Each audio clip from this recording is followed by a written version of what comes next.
Hello, good afternoon everyone. कैसे हो आप सभी? ठीक हो? जी हाँ, गुड आफ्टरनून एवरीवन। जी गुड आफ्टरनून एवरीवन।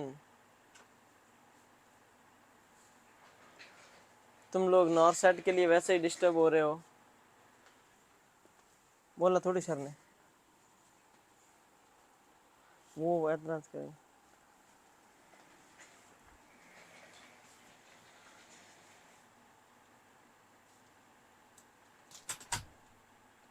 जी, क्या पूछना चाह रहे हो आप लोग? आप लोग क्या पूछना चाह रहे हो बताइए। नॉर्थ साइड का लाभ 5-10 दिन में आपको न्यूज़ मिल जाएगी। हो सकता है कि नॉर्थ साइड दो हो, अभी कुछ ऑथेंटिक न्यूज़ नहीं है, तो इसलिए अभी हम कुछ आपसे कुछ भी वादा करना सही नहीं समझते। हो सकता है नहीं हो सकता है, लेकिन ऐसी गुंजाइश हो सकती है। इसके पीछे रीजन क्या है? इसके पीछे रीजन ये है, इधर ध्यान दो प्लीज। जब एमबीबीएस करने के बाद में एम्स से जो पोस्ट ग्रेजुएट डिग्री करते हैं, जो पीजी करते हैं, उनका भी एग्जाम साल में 2 बार होता है।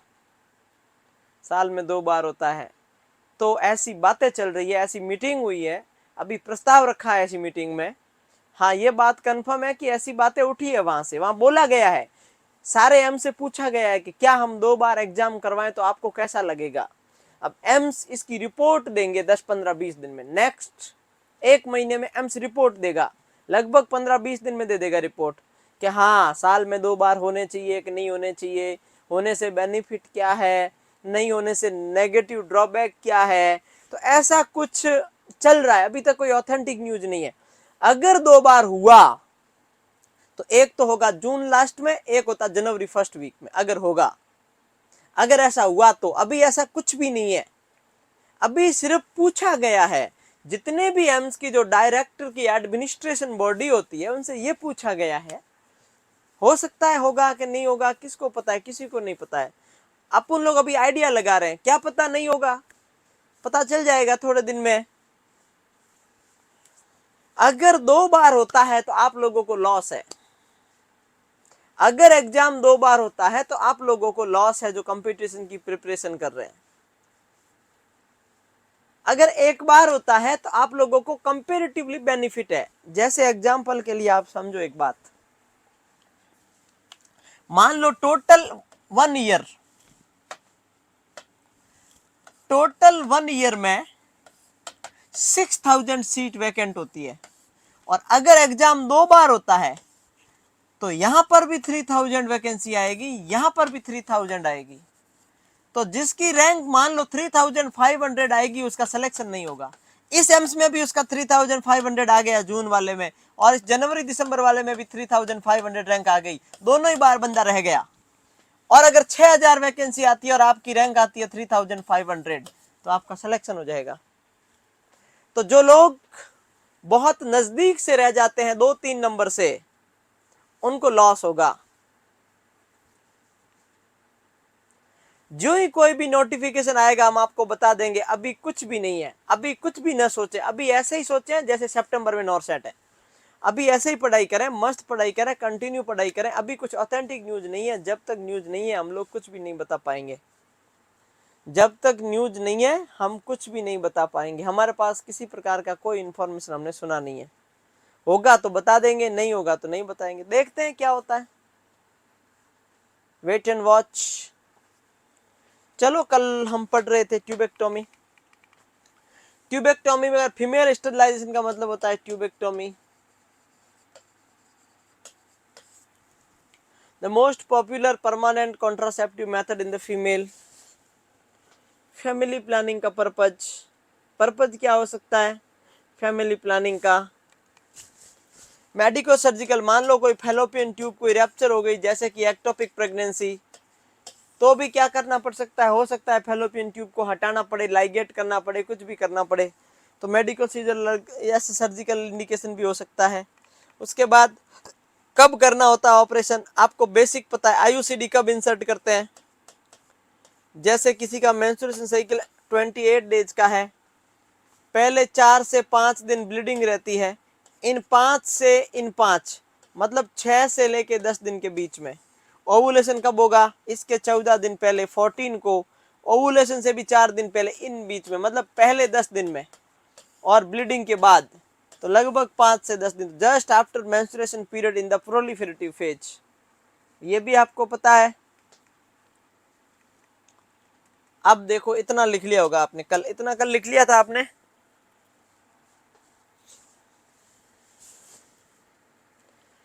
अब राम कुमार मेरे से पूछ रहा है, सर आपके टाइम सब ठीक था। अरे हमारे टाइम ठीक नहीं था बेवकूफों, बहुत ही गड़बड़ था। मैं एग्जाम दे चुका हूं, मुझे पता है, मुझे पता है क्या ठीक था। मैं एग्जाम्पल बताता हूँ कैसे ठीक था। राम कुमार प्लीज इधर ध्यान दो, कैसे ठीक था मैं बताता हूँ आपको।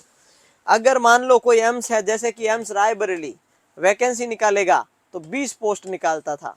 दिल्ली को वैकेंसी चाहिए 400 पोस्ट निकालेगा, जोधपुर को चाहिए 200 निकालेगा, ऋषिकेश को चाहिए जितनी, मान लो 100 चाहिए 100 निकालेगा। सबका अलग अलग वैकेंसी होती थी। अब क्या होता था, बहुत ही इंटेलिजेंट लड़के जो बहुत ज्यादा पढ़ाई करते थे, वो इसमें भी सिलेक्ट हो गए, इसमें भी हो गए, इसमें भी हो गए, इसमें भी हो गए। जो लड़के थोड़े थोड़े रह जाते थे, वो सारे पेपर में रह जाते थे। बहुत ड्रॉबैक था। अब एक साथ 4-5 हजार वैकेंसी आती है, तो बहुत ही किस्मत वाले हो आप कि आपके टाइम में 4-5 हजार वैकेंसी आती है। हमारे टाइम में 50, 100, 10, 20 वैकेंसी आती थी। बहुत ही किस्मत वाले हो, बहुत ही लकी पर्सन हो कि बहुत सारे लोगों को जॉब मिल रही है। बहुत ही मतलब आपकी किस्मत अच्छे है, मैं तो ये मानूंगा। फिर आपकी मर्जी, जो आप सोचो, जैसे आपको सोचना है वैसे सोचो। हमेशा होता ही है, दूसरे के पास में ज्यादा अच्छा फील होता है। अब लिखो आप, मेथड ऑफ फीमेल 3 प्रकार का होता है। कितने प्रकार का होता है? 3 प्रकार का होता है। इधर आओ देखें। ट्यूबेक्टोमी, फीमेल स्टरलाइजेशन, एक लेप्रोस्कोपी मेथड है। सुनो एक बात सुनो, लेप्रोस्कोपी ये बहुत बड़ा इंसिजन वाला मेथड है। एक छोटा सा मिनिमल इन्वेजिव प्रोसीजर होगा। तो सबसे पहले इधर ध्यान दो,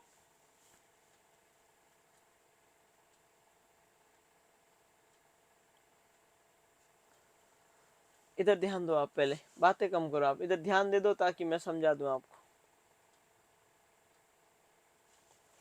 लेप्रोस्कोपी का मतलब ये एब्डोमेन है,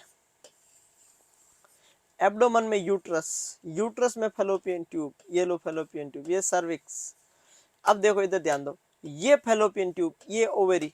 फैलोपियन ट्यूब को काटना है तो यहां से लेप्रोस्कोप डाल के ऑपरेशन करना। तो थ्रू द एब्डोमिनल, एब्डोमेन में इंसिजन लगाया लेप्रोस्कोप की सहायता से।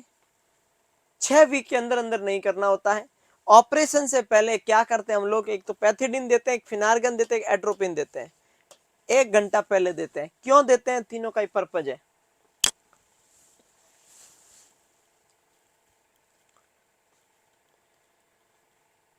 हाँ तो वो यूट्यूब की क्लास पे बताऊंगा ना प्रतीक्षा, इस क्लास पे नहीं बता सकता ना, आज यूट्यूब पे क्लास हुई नहीं मेरी, ठीक है ना। तो यूट्यूब पे बताऊंगा ना, मैक्सिमम लोग सुन सके उसको।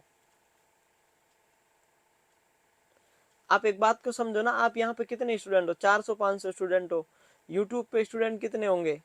सबको सुनाना है ना कैसे पढ़ना है, सिर्फ आप लोगों के लिए तो नहीं होगा। आप सभी समझदार हो इस बात के लिए, है ना। तो प्लीज पेशेंस रखें।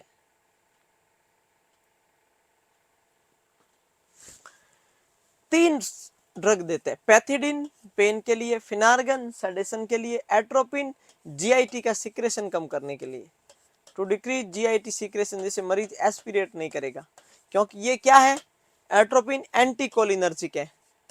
क्या है?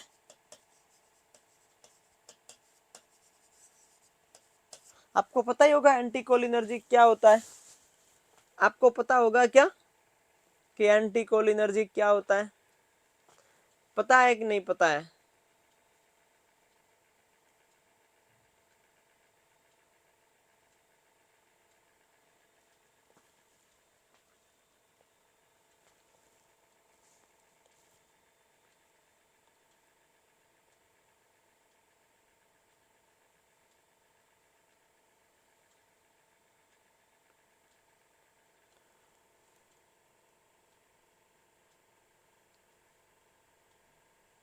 हो गया।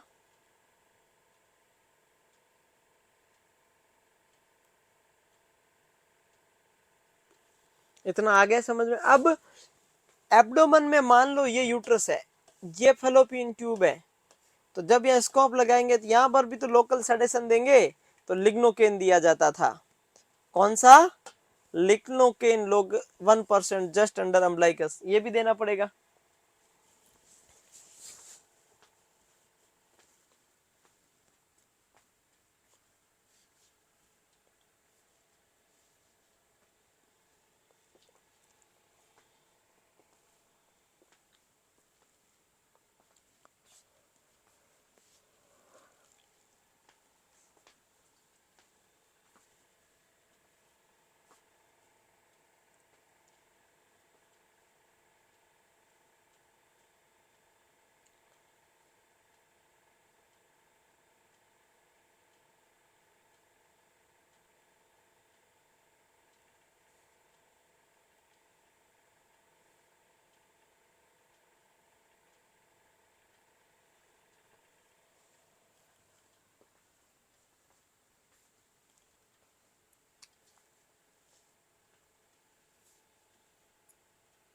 हो गया।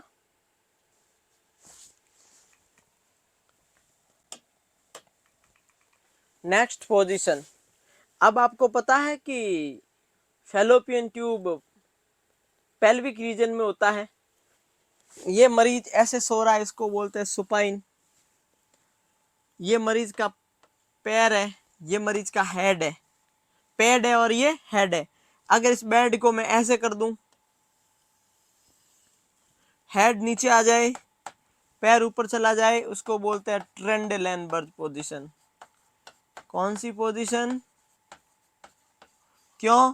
मान लो ये मरीज का एब्डोमेन है, ये पेल्विस है, इसका भार नीचे आ जाए, एब्डोमेन का भार पेल्विस पे नहीं आए, पेल्विक ऑर्गन फ्री हो जाए, इसीलिए अपन लोग क्या करते हैं? ट्रेंडलेनबर्ग पोजीशन देते हैं। ऑपरेशन से पहले ब्लेडर को एम्प्टी करना है। छोटा स्किन इंसिजन लगाते हैं 1.25, एक बड़े वाला होगा। वायरस निडल इंट्रोड्यूस करते हैं इंसिजन के लिए। एब्डोमन को इन्फ्लेट करते हैं, ये याद मत करो चाहे ये याद मत करो चाहे। एब्डोमन को कोई भी ऑपरेटिव सर्जरी में, कोई भी एब्डोमिनल सर्जरी में, एब्डोमन की सर्जरी में कौन सी गैस एब्डोमन में इंसर्ट करते हैं? Carbon dioxide.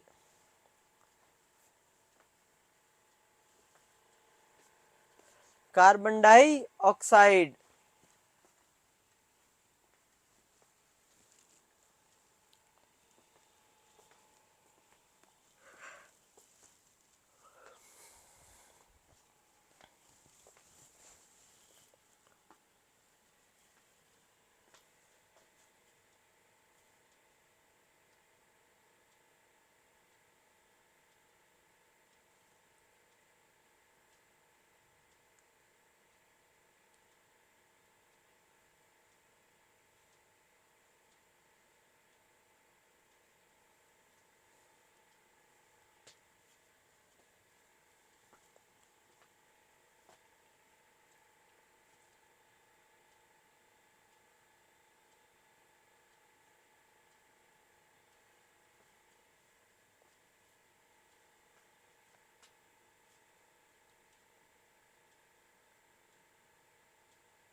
हो गया।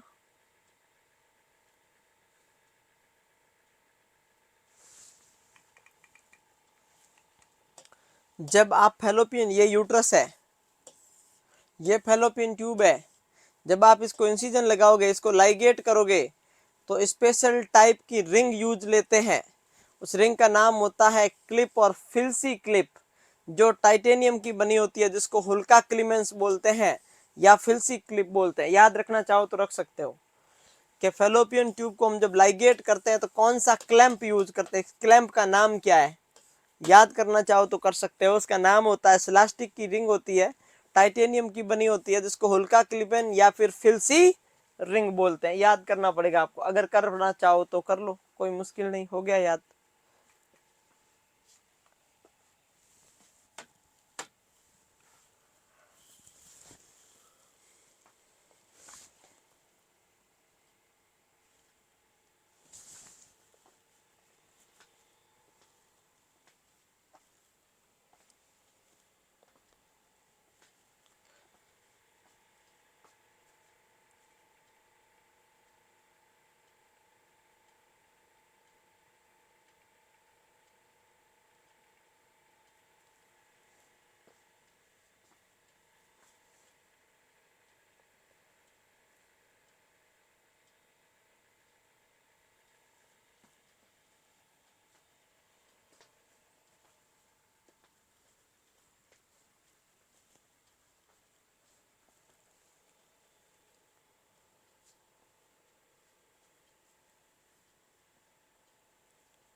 हो गया।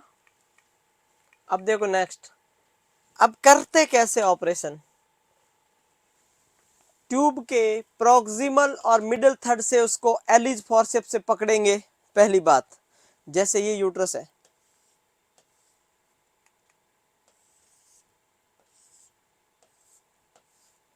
ये यूट्रस है, यहां से यहाँ स्टिच लगाया, वहां आपको कट लगाया, इंसिजन लगाया, लैप्रोस्कोप डाला, ट्यूब को यहाँ से एलिज से पकड़ेंगे। अब ऐसे पकड़ लिया एलिज से, फिर उसके बाद में ऐसे काटेंगे, प्रॉक्सिमल और मिडिल थर्ड से ट्यूब को बाद में पकड़ने के बाद काटा जाएगा। तो ये आपको समझ में आ गया होगा भाई कि ट्यूब को यहाँ से पकड़ेंगे। लेप्रोस्कोपी, अगर कोई एब्डोमिनल आपस में चिपक गई है एब्डोमेन की लेयर, तो उसमें नहीं करना है, हार्ट डिजीज में नहीं करना है। और सबसे इंपॉर्टेंट बात, वैसे तो ट्यूबेक्टोमी और वेजेक्टोमी दोनों इरिवर्सिबल है, दोनों इरिवर्सिबल है, बट अगर ट्यूब काटने की वजह से सिर्फ 4 mm से कम ही डिस्ट्रॉय हुई है तो रिवर्सिबली पॉजिटिव है, मतलब पॉसिबल है, वापस पॉजिटिव प्रेगनेंसी हो सकती है। अगर ट्यूब को काटते समय ट्यूब 4 mm से कभी खराब हुई है, लेकिन ऐसा होता नहीं है, इतना होता नहीं है कि कोई ट्यूब 4 mm से कब खराब हुआ है। जब आप ट्यूब को काटते हो, लाइगेट करते हो, तो ट्यूब 4 mm से ज्यादा हो जाती है खराब, ऐसा रेयर चांस है। अगर ऐसा हो तो वापस स्पॉन्टेनियस की जगह अपन आर्टिफिशियल रिकैनुलाइजेशन कर देंगे, लेकिन ऐसा होगा नहीं। अगर हो जाए तो हॉस्पिटल में 3 से 4 घंटे रहना पड़ता है लेप्रोस्कोपी में। अब कौन कौन से मेथड होते हैं, 2-4 के बारे में मैं डिस्कस कर लेता हूँ, फिर अपन लोग आगे बढ़ेंगे। थोड़ा जल्दी करो प्लीज।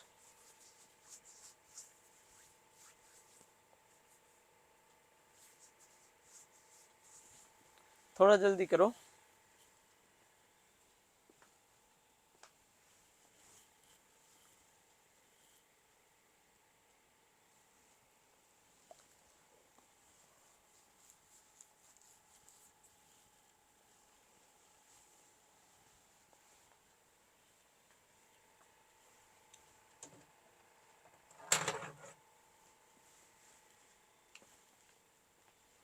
लेप्रोस्कोपी में कौन कौन सी 5 टेक्निक यूज लेते हैं। हाँ, गवर्नमेंट इंसेंटिव देती है भरत राठौड़, में बताऊंगा, थोड़ी देर वेट करो प्लीज। अब देखो लेप्रोटॉमी, दूसरा प्रोसीजर है लेप्रोटॉमी। इसमें इंसिजन बड़ा लगता है, इसको पूरा ओपन करना पड़ता है।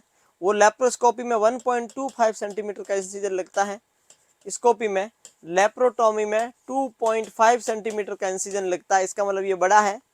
ये कैंप के ऊपर होता है। टेक्निक कौन कौन सी होती है, अब लेप्रोस्कोपी की टेक्निक बताओ। अब 5 टेक्निक होती है ट्यूबेक्टोमी की, चलो हाँ बाद में लिख लेना। ये बहुत अच्छा किया आप लोगों ने, मुझे बहुत अच्छा पसंद आया। टेक्निक टेक्निक 4-5 होती है। पहली जो सबसे फेमस टेक्निक है, सवाल आएगा, Pomeroy technique is used in option 1 hypertension, option B tubectomy, option C vasectomy, option D myasthenia gravis. तो पोमरॉय टेक्निक क्या होती है, चलो 5 टेक्निक है, सुन लो पहले। एक होती है पोमरॉय, एक होती है उचिडा, एक होता है क्रोनर, एक होता है युगंडा, ऐसे करके 5 टेक्निक है। तो पहली टेक्निक का नाम है पोमरॉय टेक्निक। इसके अंदर क्या होता है, देखो इधर आओ, क्या लिखा हुआ है, segment of fallopian tube is lifted up by Allis forceps, loop is ligated with chromic catgut. इसका मतलब क्या समझे आप, पोमरॉय टेक्निक में ये कहीं नहीं लिखा है कि ट्यूब को कट करेंगे, ट्यूब को कट नहीं किया जाता। पोमरॉय टेक्निक में ट्यूब को कट नहीं किया जाता। देखो इधर आओ, ये है यूट्रस, ये है फेलोपियन ट्यूब पूरी। फेलोपियन ट्यूब को एलिज फॉरसेप्स से पकड़ा, ट्यूब को लाइगेट कर देंगे, किससे, कैटगट सूचर से बांध देंगे। अब इस ओवेरी के अंदर ओवम बनेगा, फिम्बरी इसको ओवम को लाएगी, लेकिन इस तक, यहां तक ही आ पाएगा। इधर से लाइगेट कर दे, इधर से स्पर्म आएगा तो भी यहां तक ही आ पाएगा, दोनों मिल नहीं पाएंगे, और कभी भी मिल नहीं पाएंगे तो प्रेगनेंसी नहीं होगी। ओनली क्या किया जाता है, बांध दिया जाता है। क्या किया जाता है, बांध दिया जाता है। तो पोमरॉय टेक्निक समझ गए। बाद में लिख लेना। बहुत अच्छा बोला आपने, ये चीज मुझे बहुत पसंद आई, पोमरोय टेक्निक। ठीक है, पहला समझ में आ गया पोमरोय टेक्निक। पोमरोय टेक्निक में कट नहीं करते हैं, बस इतना ही याद रखना। सेकंड टेक्निक बताऊं, इरविंग प्रोसीजर।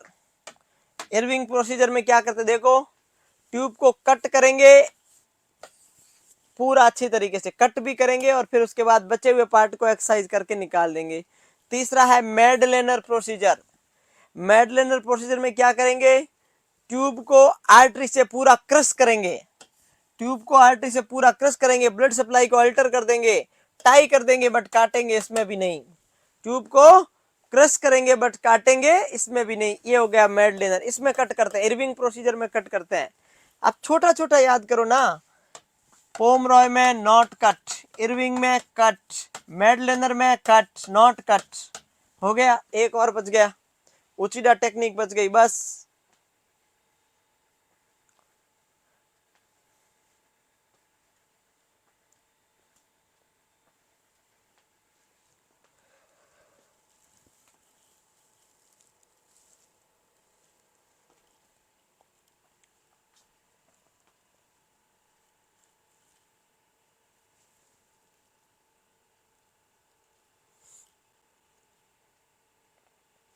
समझ गए। Next Kroener method. Kroener method क्या होता है, देखो क्रोनियर मेथड, इधर सुनो पहले इसको समझना है। ये यूट्रस, ये फैलोपियन ट्यूब, ये ओवेरी। ओवेरी से फैलोपियन ट्यूब कभी डायरेक्टली कनेक्टेड नहीं रहती। ओवम कहां बनता है, ये ओवम बन गया। ये ओवम किस में बना, ओवेरी में। ये कौन, ओवेरी, क्या बन गया, ओवम बन गया। क्या बन गया, ओवम बन गया। हाँ इधर ध्यान दो, इधर ध्यान दो, मैं सब समझा दूंगा बाद में। अब ये ओवम बनता है कब, एलएच की वजह से नेक्स्ट पीरियड से 14 दिन पहले। ओवम जो ही मैच्योर होता है, यहाँ पर बहुत सारी फिम्बरी होती है। क्या होती है, फिम्बरी। इनमें से एक सबसे बड़ी फिम्बरी होती है जिसका नाम होता है ओवेरियन फिम्बरी। कौन सा नाम, ओवेरियन फिम्बरी। तो अपन लोग क्या करते हैं, इस फिम्बरी को काट देते हैं। फिम्बरी काट देगी तो ओवम बनेगा, लेकिन ओवम फैलोपियन ट्यूब में एम्पुला पार्ट में नहीं आ पाएगा, तो फर्टिलाइजेशन नहीं। स्पर्म आ गया लेकिन ओवम नहीं आएगा, ओवम नहीं आएगा तो प्रेगनेंसी नहीं होगी, ओवम नहीं आएगा तो प्रेगनेंसी नहीं होगी। फिर आती है उचिडा टेक्निक। कौन सी टेक्निक, उचिडा टेक्निक। क्या होता है इसमें, सेलाइन सॉल्यूशन डालते हैं किसमें, ट्यूब में, और फिर क्या कर देते हैं, कट कर देते हैं। सेलाइन से भरते हैं पहले ट्यूब को, ताकि ट्यूब पता चल जाए सही से ट्यूब है, फिर उसको काट देते हैं। हाँ नॉरसेट 2 बार होगा कि नहीं होगा अभी नहीं घबराएं आप, बता देंगे। अभी ऑथेंटिक न्यूज नहीं है, हो भी सकता है, बातें चल रही है, मीटिंगें चल रही है, देखते हैं क्या होता है, वेट कर रहे हैं। बार बार पूछोगे तो भी वही बात है, एक बार पूछोगे तो भी वही बात है। जब भी होगा ऑथेंटिक न्यूज आएगी हम आपको बता देंगे, अभी कुछ भी न्यूज नहीं है। 5 टेक्निक होगी। अब आता है मिनी लैप, सबसे छोटी लेप्रोटोमी। स्मॉल एब्डोमिनल इंसिजन लगाते हैं 1.25 सेंटीमीटर का, 1.25 सेंटीमीटर का इंसिजन लगा देते हैं। पोस्ट पार्ट पीरियड में कर सकते हैं। एक होती है ट्यूबेक्टोमी, वेजाइनल रूट से भी किया जाता है, जैसे वेजाइना को ओपन करके, कोल्पो मतलब वेजाइना, वेजाइनल रूट से भी किया जाता है। लेकिन ये छोटे छोटे, ये पीएचसी के ऊपर, सीएससी के ऊपर नहीं होता, ये प्रॉपर ओटी में होता है, और प्रॉपर सर्जन चाहिए इसके लिए, एक्सपीरियंस, स्किल्ड, टैलेंटेड सर्जन चाहिए। ट्यूबेक्टोमी थ्रू वेजाइनल रूट से। कॉम्प्लिकेशन क्या हो सकता है, ब्रॉड लिगामेंट की इंजरी हो सकती है, क्योंकि क्या करोगे आप, ये यूट्रस है, अब आप इसकी ट्यूबेक्टोमी करोगे इस रूट से तो ब्रॉड लिगामेंट की इंजरी हो सकती है, हेमरेज हो सकता है। ये तो एक्यूट कॉम्प्लिकेशन है। क्या है, acute complication. Most common technique is a Pomeroy technique. लिखो देके फटाफट,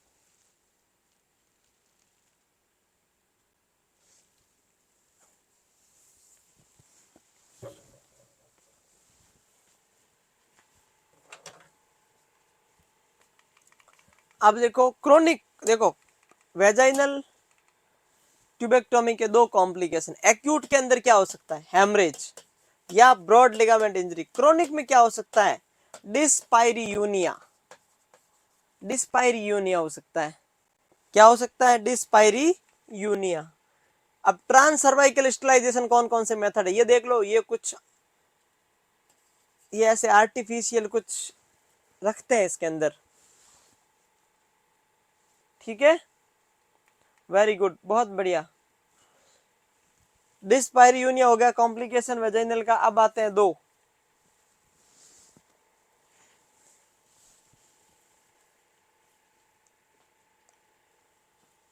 जिसको लिखना था वो बाद में लिख लेना है ना, ठीक है, सबको मौका मिल जाएगा। बाद में वीडियो है, आराम से आपको स्पीड करके, धीरे करके, फास्ट करके लिख सकते हो ना, कोई दिक्कत नहीं। अब आता है transcervical method. Transcervical method क्या है, इसमें कुछ नहीं करना है। ये देखो, ये फेलोपियन ट्यूब है। फेलोपियन ट्यूब में क्या करना है, ये फेलोपियन ट्यूब है, इसमें एक स्पेशल टाइप का एक ऐसा रिंग साइड रख दो, जस्ट दैट्स कॉल्ड एश्योर। ये निकल टाइटेनियम की बनी होती है, स्प्रिंग शेप होती है। स्टेरोस्कोप की सहायता से 3 महीने बाद देखते हैं, बस 3 महीने बाद में। एक होता है एडियाना, ये भी क्या है, ये भी फेलोपियन ट्यूब में यहाँ पर रख देते हैं। इधर से ओवम आएगा, इधर से स्पर्म आएगा, ओवम स्पर्म इधर बैठा है, ओवम इधर बैठा है, मिल नहीं पाएंगे। तो एडियाना भी क्या काम करता है, एक कंबाइंड प्रोसीजर है जिसमें एक पैलेट होता है, एक रेडियो फ्रीक्वेंसी एनर्जी की ट्यूब को ब्लॉक कर देता है। इसको भी 3 महीने बाद देखना इफेक्टिव है कि नहीं है। तो क्या हुआ, एक होता है एश्योर, सवाल आएगा एश्योर क्या है, आडियाना और एश्योर दो क्या चीज है, बस इतना समझ लो। ये दो फेलोपियन ट्यूब में रखा जाता है।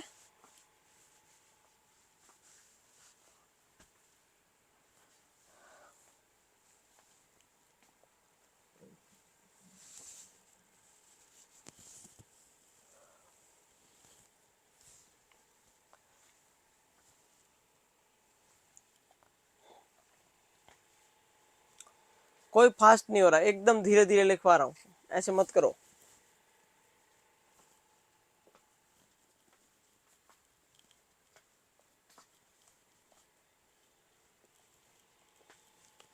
लिखो, थोड़ा सा लिख लो।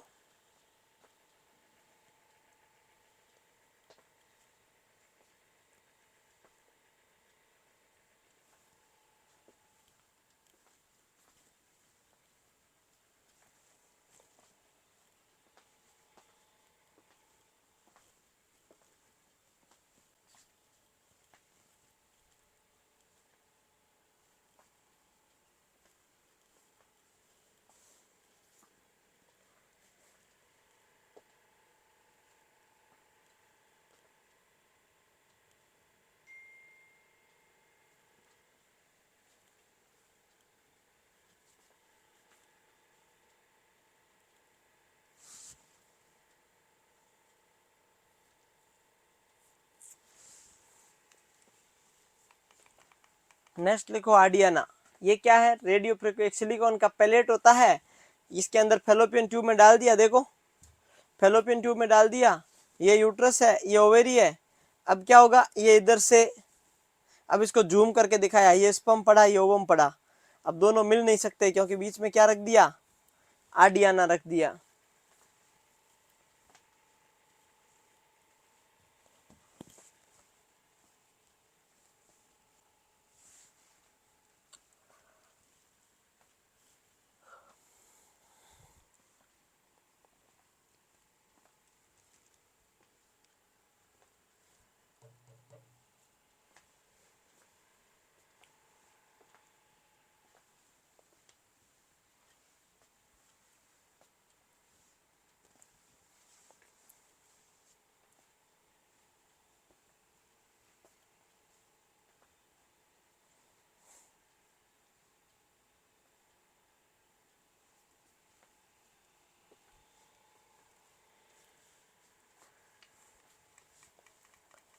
अब आता है failure rate.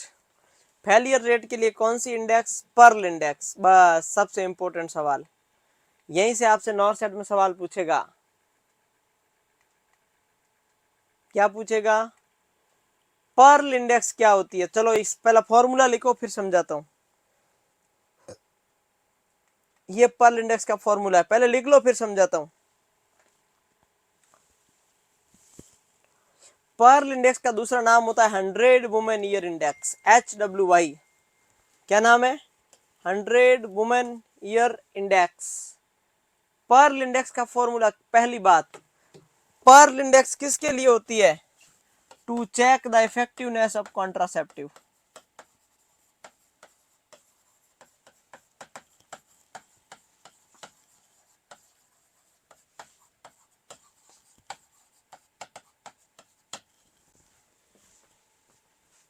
To check the effectiveness of contraceptive.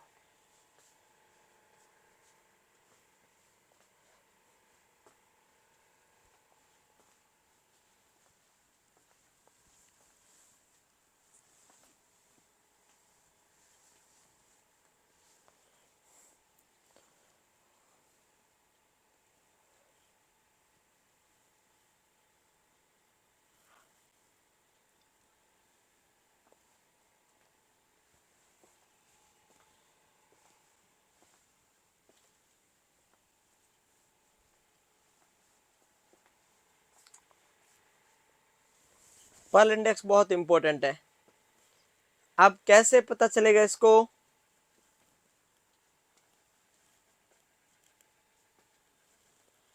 क्या फॉर्मूला है? देखो, इसका नाम 100 वुमेन ईयर क्यों है? पहली बात, क्योंकि 100 ईयर में 1200 मंथ होते हैं, तो ये वैल्यू कांस्टेंट रहेगी। ये वैल्यू क्या रहेगी? कांस्टेंट रहेगी 1200, क्योंकि इस स्केल का नाम है 100 वुमेन ईयर। 100 वुमेन ईयर, इसका मतलब 100 साल का रिकॉर्ड कांस्टेंट रखना है। टोटल कितना मानना है? 100। तो 100 साल में महीने कितने हुए? 1200। तो ये फिक्स रहेगा, ये कहीं चेंज होने वाला नहीं। अब चेंज क्या होगा? देखो, कोई कम्युनिटी है, मान लो एक कम्युनिटी है जोधपुर में कोई, जिसका 1 जनवरी से 31 दिसंबर तक हमें पता करना है। 1 जनवरी से 31 दिसंबर तक मतलब 1 ईयर हो गया, तो हम उसके 1 ईयर का पता करना है। उसका पर्ल इंडेक्स क्या है? तो नंबर ऑफ पेशेंट ऑब्जर्व, कितनी प्रेगनेंसी हुई, कितने पेशेंट और कितने महीने। तो महीने कितने कर दोगे? 12। देखो यहां पर भी मंथ है, तो यहां पर भी क्या करोगे? मंथ करोगे। पहले बात सुन लेना, फिर बोलोगे सर वापस समझाओ, मैं नहीं समझाऊंगा। अच्छे से सुन लेना, फिर बोलोगे सर एक बार और रिपीट करो। आपके पास वीडियो होता है, फिर भी आपको रिपीट करना होता है। मैं नहीं करूंगा रिपीट, सुन लो एक बार। अभी बातें कर रहे हो तुम, ध्यान नहीं दे रहे हो, फिर बोलोगे सर रिपीट करो, नहीं होगा। यहां पर 100 ईयर का मामला, इसीलिए यहां पर 1200 मंथ है।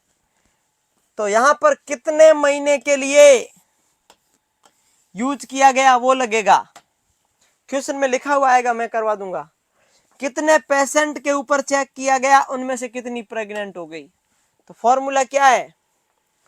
क्वेश्चन क्या आएगा? इधर आओ, क्वेश्चन क्या आएगा? अब देखो, एक कोई कम्युनिटी है जिसको हमने 2 साल तक एसेस किया, कम्युनिटी के 100 कपल को एसेस किया। अगर हमने किसी कम्युनिटी के 100 कपल के ऊपर 2 साल तक इवेलुएट किया, उन 100 में से 20 प्रेगनेंसी हो गई, तो बताओ पर्ल इंडेक्स कितनी है? तो उस कम्युनिटी की, उस 100 कपल की एरिया की पर्ल इंडेक्स बताओ। सवाल बन गया, सॉल्व कर लो। ये पढ़ा, सॉल्व करो। एक्सीडेंटल प्रेगनेंसी कितनी है? ये क्वेश्चन है, मान लो ये क्वेश्चन है। एक्सीडेंटल प्रेगनेंसी कितनी है? 20। तो यहां लिख दोगे 20। Couple number of patient observe, कितनों के ऊपर ऑब्जर्व किया गया? 100। Month of use 2 year, 2 year में कितने मंथ? 24। और मल्टीप्लाई में कितने रहते हैं? 1200। अब इसको काट लो, आंसर आ जाएगा। 2 हो गया, ये 200, एक जीरो से एक जीरो गया, 20 से गया 10, 10 से 100 आंसर आ जाएगा, जो भी आएगा इसका आंसर आ जाएगा, आपके सामने होगा, सॉल्व कर लो। तो पर्ल इंडेक्स कितनी हुई, ये आ गई आपके सामने, 20 कपल प्रेग्नेंट हुई, 100 के ऊपर अप्लाई किया, 24 मंथ से किया, और ये कांस्टेंट है। अगर सवाल आ जाए 200 कपल के ऊपर किया, 2 ईयर के लिए किया, 40 प्रेगनेंसी हो गई, तो बताओ पर्ल इंडेक्स कितना है, तो बताओ पर्ल इंडेक्स कितना है। तो आप सॉल्व करो, देखे एक क्वेश्चन करो सॉल्व। एक कम्युनिटी है जिसके 200 कपल के ऊपर हमने ऑब्जर्वेशन किया, 2 ईयर के लिए किया, 40 प्रेगनेंसी हुई, बताओ पर्ल इंडेक्स कितना है, बताओ देखे पर्ल इंडेक्स कितना है।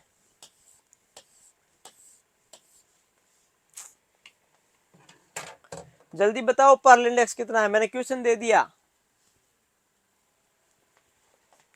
मैंने क्वेश्चन दे दिया। 20 प्रेगनेंसी हो गई, 40 प्रेगनेंसी हो चुकी है,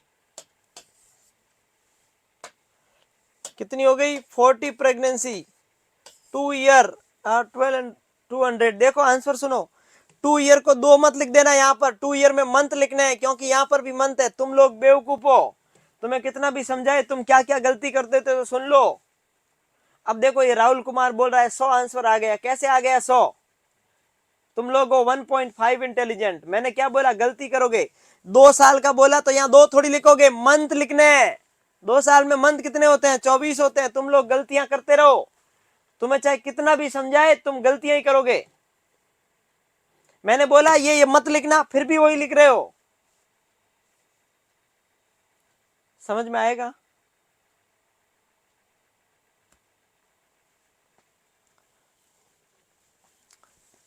प्रेगनेंसी कितनी 40, कितने कपल 200, कितने साल 2 साल, 2 साल का मतलब 24, कांस्टेंट वैल्यू 1200, काटो देके 12 से गया, कितना बार गया 2 बार,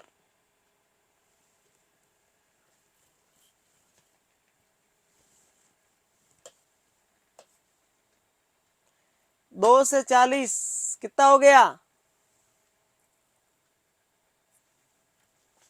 20, 20 से 2 कितना हो गया 10, आंसर कितना आया 10, 100 कैसे आया।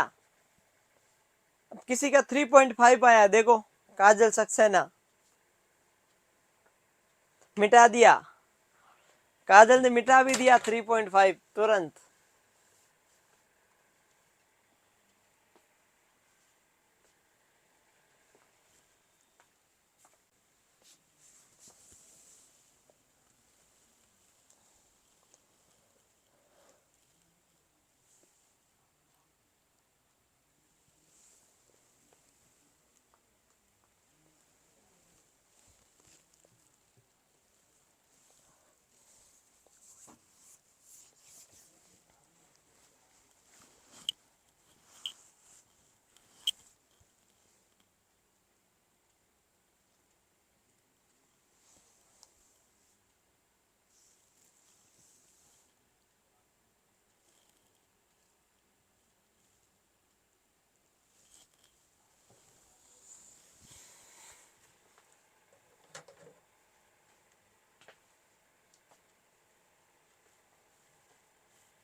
पर्ल इंडेक्स देख लो किस किस की है। अगर कोई भी मेथड यूज नहीं करते हो, बबीता यादव बोलिए एक और एग्जांपल अभी देता हूं, है ना।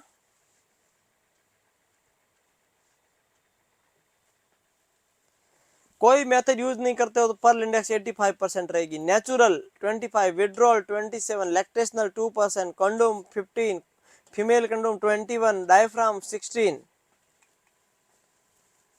Copper T 0.8, LNG 0.1, OCP 0.1, POP 1, पेच 0.3, DMPA 0.3, नॉरप्लांट, वेजेक्टोमी, ट्यूबेक्टोमी।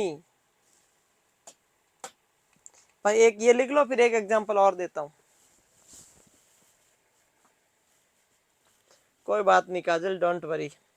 एक एग्जांपल और देता हूं,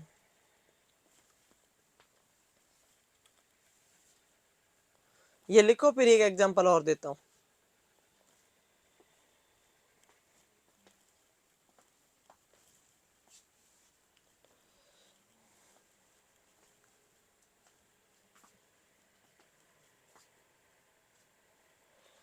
ये नीतू प्रजापति का सवाल ऐसा होता है, ऐसा सवाल होता है, बोल दो कि 5 और 5 10 है, फिर बोलेंगे ये क्या है। फिर बोल दो 5 और 5 10 होते हैं, सर एक बार और समझाओ। मैंने बोला पर्ल इंडेक्स पढ़ रहे अपन लोग, तो पर्ल इंडेक्स का निकालेंगे ना कि कौन सी पर्ल इंडेक्स, किसका फेलियर रेशियो। पर्ल इंडेक्स का मतलब है कॉन्ट्रासेप्टिव की इफेक्टिवनेस का रेशियो, परसेंटेज। तो कोई भी मेथड यूज नहीं करोगे तो 85% प्रेग्नेंट होगी 100 में से फीमेल। नेचुरल मेथड यूज करोगे तो 25% होगी। विड्रॉल से 27, lactation amenorrhoea 2, condom male 15, 21। Pearl index का मतलब क्या है? Check the effectiveness of the contraceptive. बेवकूफों क्यों कर रहे हो तुम ऐसे? बकवास बात मत किया करो, समझदार बात किया करो।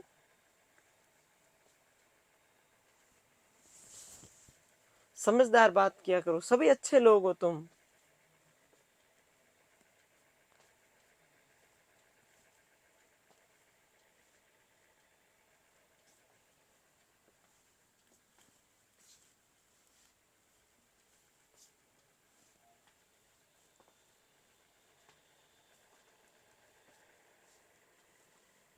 अब नीतू प्रजापति को समझ में आया, हाँ अब मैं नहीं करूंगी।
अब देखो, हाँ, इवैल्यूएशन ऑफ सक्सेसफुल और विलेज लेवल। आशा के द्वारा कॉन्ट्रासेप्टिव को फ्री ऑफ कॉस्ट बांटा जाता है। ये रेट होती है, इसके रूप में बांटा जाता है। ये आपको पता ही होना चाहिए, बेसिक बात है। इवैल्यूएशन ऑफ सक्सेसफुल और village level, free of cost, लोगों को प्रमोट करने के लिए, लोगों को ज्ञान देने के लिए। हाँ, इसको ये लिख लो फटाफट।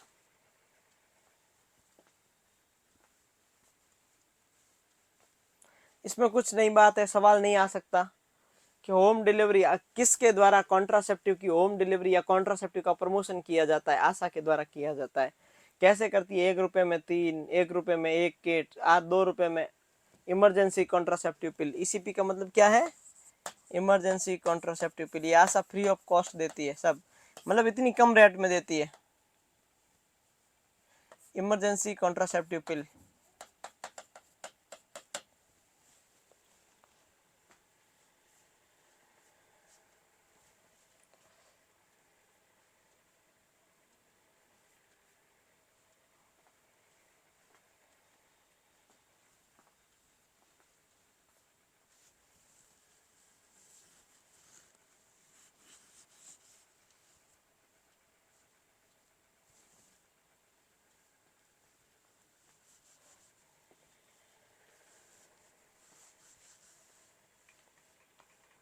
अब देखो इंश्योर स्पेसिफिक, अब ये आशा क्या काम करती है, सेकंड नंबर देखना, इधर आना। आप बोलते हो ना आशा क्या करती है, आशा सबसे पहले तो ज्ञान देती है, वैक्सीनेशन। आशा देखो, आशा का ज्ञान देखो आप, मैंने कितनी बार बताया, सारा काम आशा का ही है।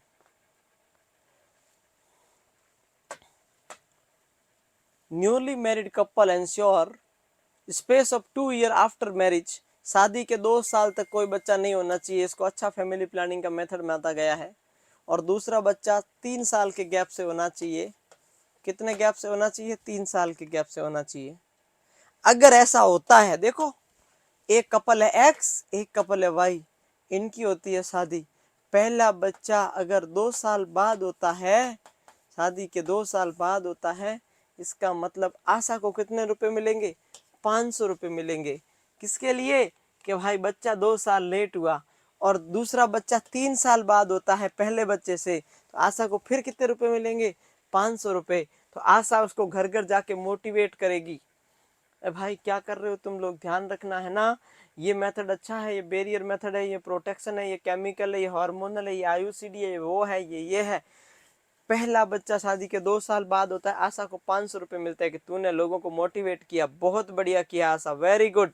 दूसरा बच्चा अगर 3 साल बाद होता है पहले बच्चे से, तो फिर आशा को 500 रुपये मिलता है। मतलब आशा पहले तो क्या करती है, बोलती है ऐसे ऐसे, फिर बोलती है वैसे वैसे, फिर वापस ऐसे ऐसे, हर काम में। इंस्टीट्यूट प्रेगनेंसी में भी आशा, डिलीवरी में भी आशा, न्यूबॉर्न केयर में भी आशा, शादी के जस्ट बाद आशा आ जाती है। क्या आ जाती है, आशा। आशा ने ले रखा है सब कुछ ठेका।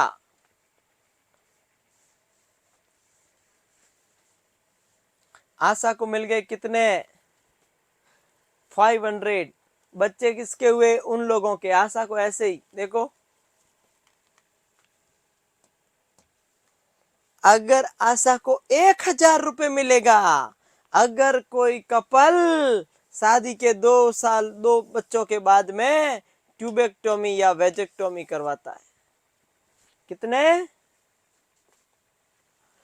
Rs 1000 to Asa if couple choose the permanent method after 2 child.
District hospital पे हर weekly mother and child day मनाया जाता है। सीएससी के ऊपर फोर्टनाइटली, फोर्टनाइटल का मतलब 2 वीकली, एक पखवाड़े से एक। पीएससी के ऊपर हर मंथली इस प्रकार के प्रोग्राम स्टेब्लिश किए जाते हैं।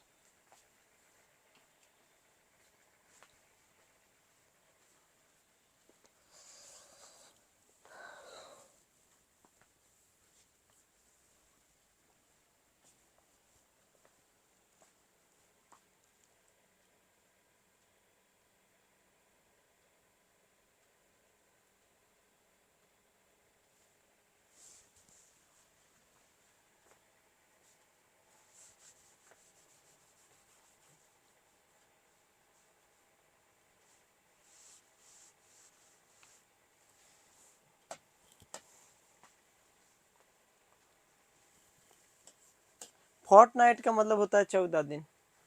ऐसे कैंप रखे जाते हैं। अब आता है एक होता है प्लेसिड मॉडल। देख बहुत इंपॉर्टेंट है, सवाल सुनो। प्लेसिड मॉडल में ये चीजें नहीं लिखनी है आपको, आपको बस ये फुल फॉर्म याद करनी है। मैं समझाता हूं क्या होता है। आप बस इसको समझ लोगे तो भी ठीक है। एग्जाम्पल सुन लो पहले। प्लेसिड मॉडल किसके लिए होता है? प्लेसिड मॉडल सेक्सुअल काउंसलिंग के लिए यूज किया जाता है। किसके लिए? सेक्सुअल काउंसलिंग के लिए यूज किया जाता है। प्लेसिड मॉडल का मीनिंग क्या होता है? इधर ध्यान दो। प्लेसिड मॉडल का मतलब होता है PLISSIT। इनको जोड़ के क्या बना दिया? Placid model. क्या बना दिया? Placid model. तो इधर आओ, मैं समझाता हूं प्लेसिड मॉडल क्या होता है। अपनी आशा डॉक्टर है एक हॉस्पिटल में, नर्सिंग केयर प्रोवाइडर है, मान लो कुछ भी होगी। आशा, नाम आशा वर्मा है, एक हॉस्पिटल में नर्सिंग ऑफिसर पोस्ट पर है। या आशा मान लो डॉक्टर है, आशा के पास एक पेशेंट आती। हाँ बबीता आपकी बात सही है ना, एनर्जी आएगी कहाँ से?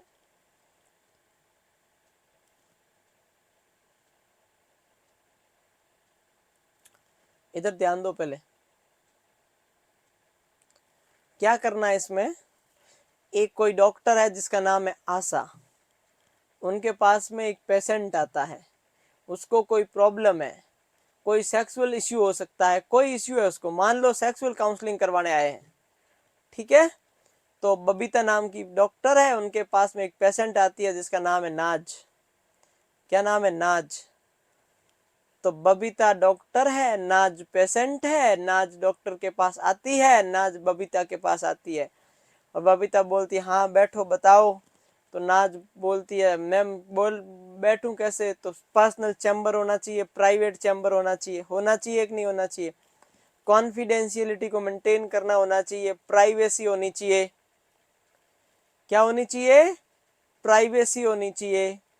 अब सबसे पहली बात, डॉक्टर आशा और डॉक्टर बबीता दोनों बैठे हैं। डॉक्टर आशा और डॉक्टर बबीता दोनों बैठे हैं, और नाजनीन नाम की पेशेंट आई। पेशेंट कौन आई? नाजनीन। आपने जो पढ़ रही है नाज नहीं, कोई और है। नाज पेशेंट नहीं है, नाज तो नर्सिंग ऑफिसर बनेगी ना। नाजनीन नाम की पेशेंट आई, उसको क्या प्रॉब्लम है? कोई सेक्सुअल इश्यू है, सेक्सुअल काउंसलिंग करवाने आई, ठीक है। तो क्या करेगी डॉक्टर? डॉक्टर सबसे पहले कोई भी सेक्सुअल काउंसलिंग करने से पहले उसको परमिशन लेगी कि क्या मैं तुझसे इस प्रकार के क्वेश्चन जो तेरी पर्सनल लाइफ से जुड़े हुए हैं, क्या मैं पूछ सकती हूं? तो उसको बोलते हैं पी। पी मतलब परमिशन। तो आप भी सुन लो, आप भी सुन लो। कोई आपके पास में पर्सनल इंफॉर्मेशन लेके आए तो उसको परमिशन लेना है कि क्या मैं इससे ये पूछ सकता हूं या नहीं। तो फिर पूछ सकते हो। तो पहला क्या हो गया? परमिशन। मतलब क्या हो गया? परमिशन। तो सुनो, giving patient permission to raise sexual issue. Nazneen को बोलेगी बबीता, नाजनीन को अनकंफर्टेबल फीलिंग है, उसने बोला आप दोनों बैठी हो, मेरे को बोलने में शर्म आ रहा है, एक बाहर चला गया, ठीक है, एक बाहर चला गया। तो बबीता जी अंदर बैठे हैं, आशा जी बाहर चले गए घूमने, ठीक है। सुनो फिर, तो उसने पूछा मेरे को ये प्रॉब्लम है। तो डॉक्टर पहले परमिशन लेगा कि क्या मैं पूछ सकता हूं, फिर डॉक्टर उसकी पर्सनल सेक्सुअल लाइफ से रिलेटेड पूछेगा। तो बबीता ने पूछा। दूसरा सवाल, लिमिटेड इंफॉर्मेशन। अब जब नाजनीन ने बबीता जी को परमिशन दे दी कि आप पूछ लो, इसका मतलब ये नहीं है कि कुछ भी पूछ ले। लिमिटेड इंफॉर्मेशन पूछनी है जिससे सामने वाले को अनकंफर्टेबल ना लगे। थेराप्यूटिक वे में पूछना है, उनको समझाना है, उसको ऐसा नहीं लगे कि ये क्या पूछ रही है बेवकूफ मेरे से। उनको लगना चाहिए कि और इतना ही पूछना है जो ट्रीटमेंट के इसेंशियल पार्ट के लिए जरूरी है। कहीं ऐसा नहीं है कि आप उससे ज्यादा पूछना शुरू कर दो जो खुद अनकंफर्टेबल हो जाए। तो प्लीज, दूसरा लिमिटेड इंफॉर्मेशन। तीसरा, स्पेसिफिक सजेशन देना है उसको। क्या? स्पेसिफिक, जरूरत इतना ही सजेशन देना है, जो उससे रिलेटेड है उतना ही देना है। उसको एक्स्ट्रा ज्ञान नहीं देना है, तू ऐसे कर, तू ऐसे कर, तू ऐसे मत कर, तू ऐसे करना चाहिए तुम्हें, तू ये कर रहे हो इस वजह से ये प्रॉब्लम हो रही है। जो ट्रीटमेंट से थेराप्यूटिक वे से रिलेटेड है वो ही आंसर देना है। ऐसे ही कुछ ऊट पटांग लुंज पुंज बातें नहीं करनी है, ठीक है। हाँ बबीता जी बहुत खुश हो रहे हैं, बबीता जी बहुत खुश हो रहे हैं, वाह वाह जी वाह। फिर इंटेंसिव थेरेपी, इंटेंसिव थेरेपी का मतलब परमिशन दिया, लिमिटेड इंफॉर्मेशन ली, स्पेसिफिक सजेशन दिए, फिर अगर कुछ लगे कि भाई इसको सेक्सुअल प्रॉब्लम के अलावा साइकोलॉजिकल प्रॉब्लम है तो साइकोलॉजी का कंसल्ट देना है, इसको न्यूरोलॉजिकल प्रॉब्लम है न्यूरोलॉजी का, इसको कोई सर्जरी की प्रॉब्लम है तो सर्जरी का, मतलब उसको इंटेंसिव जो एप्रोप्रिएट है वो ट्रीटमेंट देना है। कुछ भी ज्ञान नहीं देना है, तू ऐसे कर तो ऐसे हो जाएगा, समझ आई, सही थेराप्यूटिक। ऐसे कोई पेशेंट आते हैं ना, कोई ज्ञान दे देता है कुछ भी, खुद को चाहे पता ही नहीं हो, खुद को प्रॉब्लम चल रही होगी बहुत भारी लेकिन ज्ञानी बन जाएंगे। तो ये फुल फॉर्म पता चल गया, ये लिखने की जरूरत नहीं है, बस हो गया। अब आता है next, national family planning indemnity scheme, जो कि 1 अप्रैल 2013 से शुरू हुई थी, उसको एनआरएचएम में नाम बदल के क्या कर दिया, एफपीआईएस कर दिया। क्या कर दिया, एफपीआईएस कर दिया। एफपीआईएस क्या होता है, एनएफपीआईएस, देखो क्या नाम है, एनएफपीआईएस, इसका नाम बदल के कर दिया एफ, एन हटा दिया, क्योंकि नेशनल नहीं है, एनआरएचएम रूरल स्कीम है, नेशनल है बट रूरल है। तो 1 अप्रैल 2013 से एक प्रोग्राम निकला था जिसका नाम था national family planning indemnity scheme, जिसका नाम बदल के एफपीआईएस कर दिया गया। उसके अकॉर्डिंग, उसके अकॉर्डिंग एफपीआईएस के अकॉर्डिंग क्या होगा, अब आएगा आपको समझ। आप बोल रहे थे ना अभी कुछ बोल रहे थे ना कि सर कॉन्ट्रासेप्टिव फेल हो जाए तो क्या पैसे मिलते हैं, क्या हम क्लेम कर सकते हैं, बिल्कुल।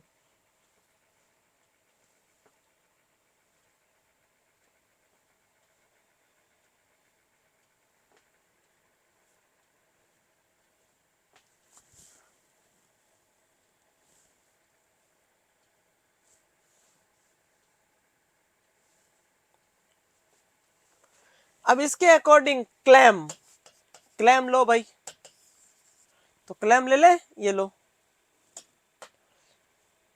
अगर कोई भी स्टरलाइजेशन, मान लो ट्यूबेक्टोमी और वेजेक्टोमी करवाई किसी ने, उसके 7 दिन के अंदर अंदर किसी की इस ऑपरेशन की वजह से डेथ हो जाए, तो गवर्नमेंट एफपीआईएस स्कीम जो गवर्नमेंट की है वो कितने लाख रुपए देगी, 2 लाख रुपए देगी। माय गॉड, कितने, 2 लाख।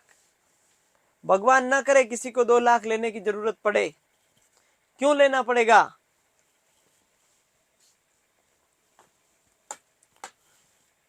दूसरा, 8 दिन से लेके 30 दिन के अंदर the death, the post of the day 8th to day 30th, 50,000 rupees. कोई कॉम्प्लिकेशन हो गया 25, स्टरलाइजेशन फेल हो गया 30, आपको प्रूफ देना पड़ेगा। 30,000 स्टरलाइजेशन फेल होने पर, कौन सा, ट्यूबेक्टोमी वेजेक्टोमी, डेथ होने पे 2 लाख, 8 दिन से 30 दिन में 50, कॉम्प्लिकेशन पे 25,000। लेकिन आपको क्या करना पड़ेगा, आपको प्रूफ देना पड़ेगा कि देखो मेरा कॉम्प्लिकेशन हो गया, मेरा फेल हो गया, ये हो गया, वो हो गया, प्रूफ देना पड़ेगा। प्रूफ दे दोगे,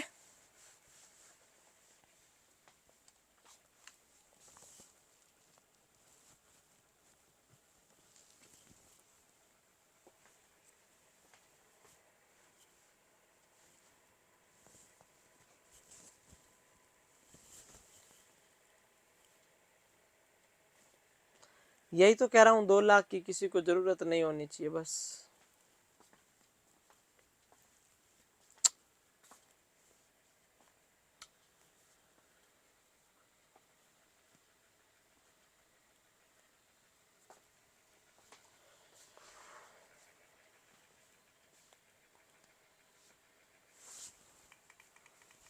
एक होती है गैदर अप्रोच। गैदर की फुल फॉर्म आती है और कुछ नहीं आता। इफेक्टिव फैमिली प्लानिंग की इफेक्टिवनेस का, कैसे फैमिली प्लानिंग को इम्प्लीमेंट करना है। तो कोई पर्सन आपके पास आता है, मान लो एक कोई है, जैसे कोई पेशेंट है, कोई भी है, मान लो भरत है, भरत के पास में कोई पेशेंट आता है, तो भरत क्या करेगा, सबसे पहले बहुत अच्छे से बात करेगा, फिर उनसे पूछेगा, फिर कुछ बताएगा, फिर हेल्प लेगा, हेल्प देगा, फिर एक्सप्लेन करेगा, फिर रिटर्न में वापस थैंक यू बोला जाएगा।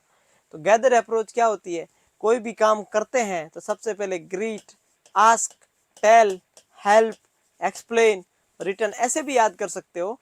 ये डॉक्यूमेंटेशन प्रोसेस है।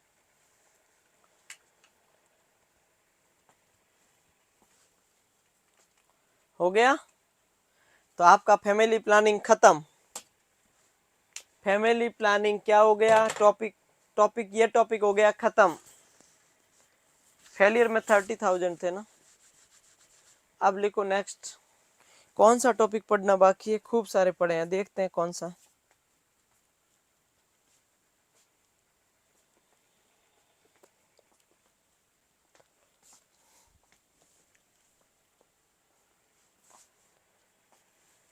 GATHER, GATHER।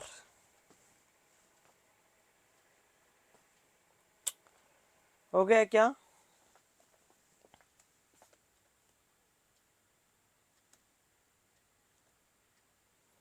कौन सा टॉपिक पढ़ा है? कोविड पढ़ा है, वर्म इन्फेस्टेशन पढ़ा है।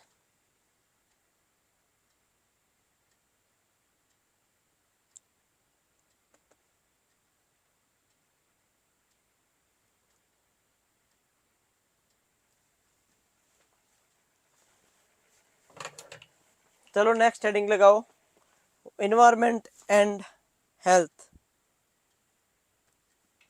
कौन सी हेडिंग लगाओगे? Environment and health. लिखो फटाफट इसको, लिख लो जल्दी से। नया टॉपिक है environment and health. World environment day कब मनाते हैं अपन लोग? 5 जून को।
वर्ल्ड इन्वायरमेंट डे कितने जून को मनाया जाता है? 5 जून को। अपन लोग बात करेंगे इन्वायरमेंट का हेल्थ के साथ में क्या कनेक्शन। देखो इधर आओ, अपन समझते हैं अच्छे से।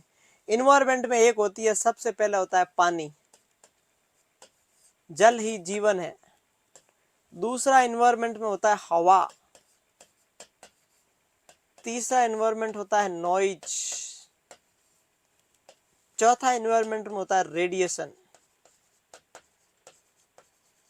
अपन थोड़ा थोड़ा, ये सबसे इंपॉर्टेंट है, ये दूसरे नंबर है, ये तो कुछ नहीं, 2 लाइन है, ये थोड़ा सा इंपॉर्टेंट है, ये दोनों इंपॉर्टेंट ज्यादा है। तो इन्वायरमेंट की अपन ये चारों चीजें पढ़ेंगे कि इन्वायरमेंट में ये चारों चीजें होती है जो चारों बहुत काम की होती है। ठीक है। वर्ल्ड इन्वायरमेंट डे कितने जून को? 5 जून को। अब 5 वर्ल्ड इन्वायरमेंट, सबसे पहले किसका पढ़ेंगे? पानी का प्योरिफिकेशन। किसका पढ़ ले? पानी का प्योरिफिकेशन।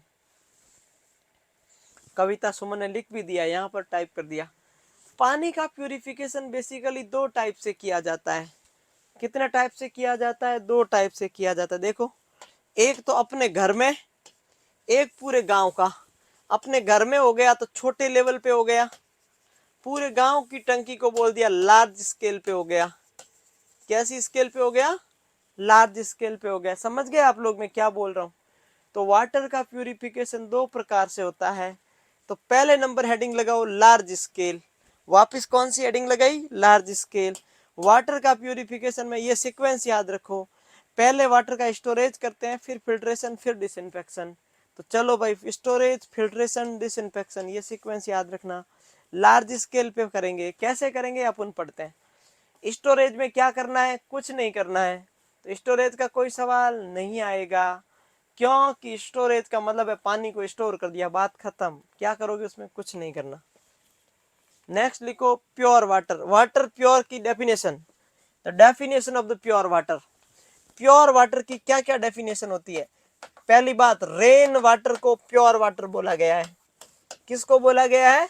रेन, बरसात से जो पानी आता है, कि बारिशें आई और चली भी गई,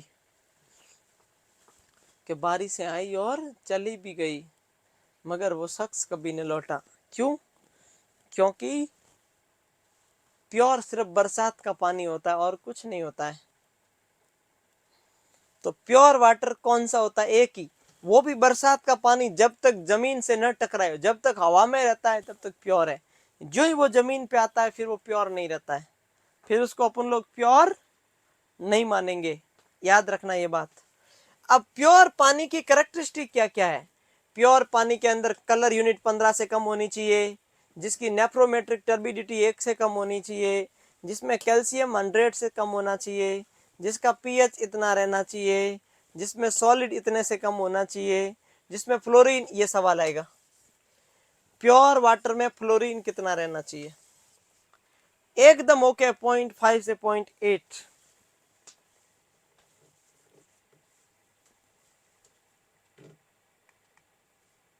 nitrate, nitrites, gross alpha radiological activity, gross beta radiological activity, ये है, एक ही याद करना है इनमें से, बाकी कोई नहीं पूछेगा आपसे।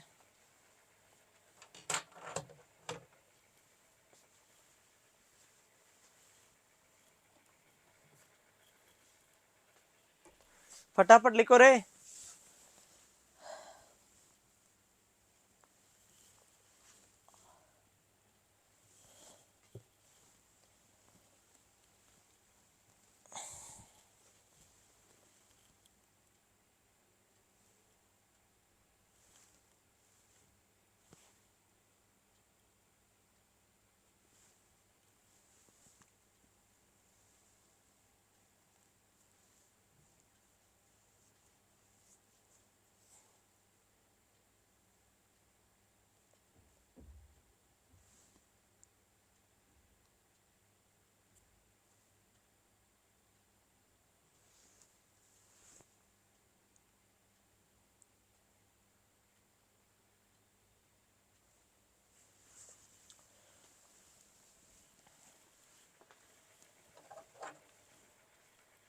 हो गया।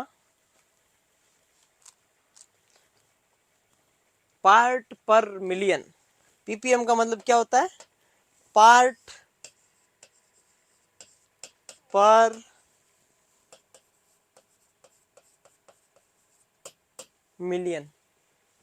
लिख लिया? कोई ना, बाद में लिख लेना है ना। अब लिखो स्टोरेज। तीन, देखो ये तीन तरीके है ना, इधर आओ, ये तीन है। तीन में से पहला स्टोरेज, दूसरा फिल्ट्रेशन, तीसरा डिसइंफेक्शन। तो लेकिन नंबर 1 लिखो स्टोरेज। स्टोरेज में लिख दो कुछ नहीं, पानी को स्टोर कर दिया। कोई क्वेश्चन आएगा क्या? नहीं आएगा। दूसरा है फिल्ट्रेशन। 98 से 99% माइक्रो ऑर्गेनिज्म दो प्रकार से फिल्टर होते हैं filter. Most common method of the water purification is filtration. Filter कितने टाइप के होते हैं? दो, एक होता है बायोलॉजिकल, एक होता है मैकेनिकल। वाह, सवाल बन गया।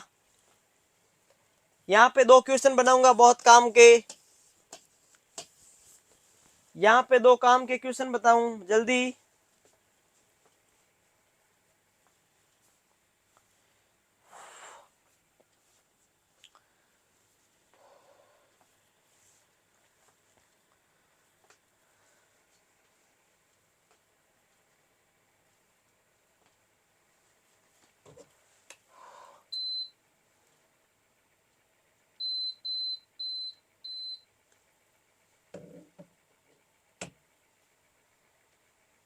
इधर ध्यान दो।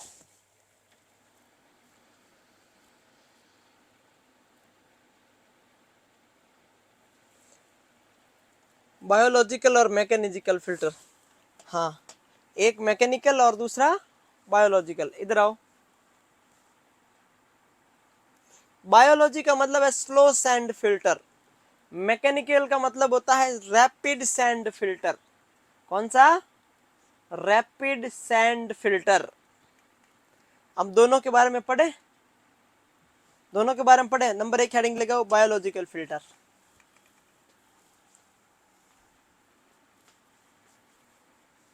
कौन सा लगाओगे? Biological filter. जल्दी ध्यान देना, आप समझना, बात को अच्छे से समझना। ये एक बार में समझ में नहीं आएगा, मैं बता देता हूँ। जो चीज एक बार में समझ में नहीं आने वाली, मैं पहले ही बता देता हूँ कि ये एक बार में समझ में नहीं आएगी। और जिसको एक बार में समझ में आ जाए उसको तो चाहिए क्या भाई, उसको तो क्या ही चाहिए। इसका मतलब आप लोग ज्ञानी हो।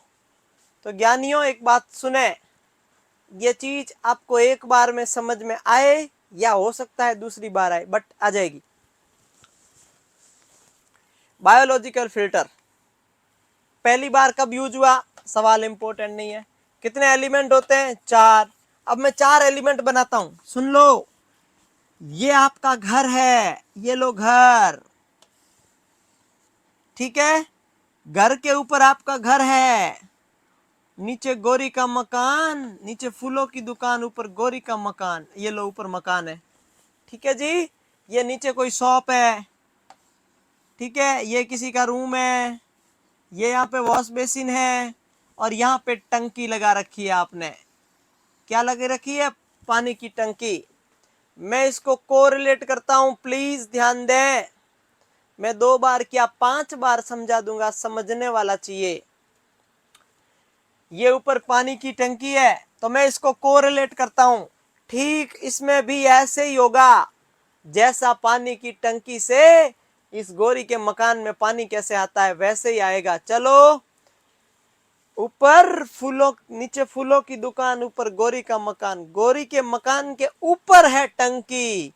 टंक गोरी का मकान, गोरी के मकान के ऊपर टंकी, टंकी में पानी। और पानी कैसा है? पानी में कचरा है।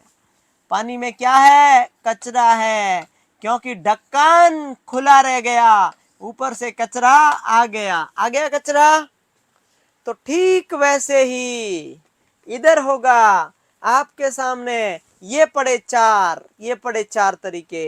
देखो, ये है टंकी, ये पानी को फिल्टर करने वाला बेड, ये पानी की टंकी गोरी के मकान के ऊपर, ये टंकी के जस्ट नीचे फिल्टर जो पानी को फिल्टर करता है। अब इसमें एक स्पेशल टाइप का कोई लेयर पाया जाएगा, वो सवाल बन गया। इस फिल्टर लेयर में कौन सी लेयर पाई जाती है? ये पानी फिल्टर कर दिया, ये फिल्टर होने के बाद पानी इसमें आ गया। ये 3 number after filter chamber. Filter के बाद में आपके एक लगा दिया टैप। क्या लगा दिया? टैप। टैप को नाम दे दिया वॉल्व। क्या नाम दे दिया? वॉल्व। इसके अंदर वॉल्व का फंक्शन क्या है? ये 4 सवाल बन गए। कितने सवाल बन गए? 4 सवाल। सबसे ऊपर टंकी, टंकी के नीचे फिल्टर, फिल्टर के नीचे फिल्टर वाली टंकी, फिर वापस वॉल। ऐसे कैसे 4?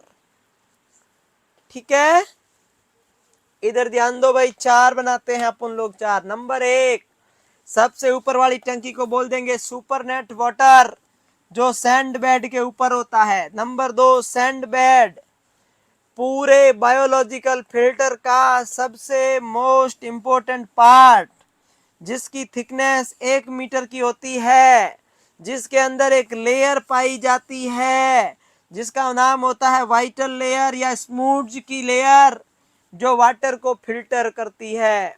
सवाल सुनो मेरा, मेरा सवाल सुनो। वाइटल लेयर कहाँ पाई जाती है? वाइटल लेयर सैंड बेड में पाई जाती है। वाइटल लेयर क्या करती है? वाटर का फिल्टर करती है। इसका नाम क्या है? स्मूज की लेयर होती है। समझ में आया? कुछ नहीं आया? सुनो, ये बना दी टंकी, ये लो टंकी, इसका नाम दे दो सुपरनेट रॉ वाटर।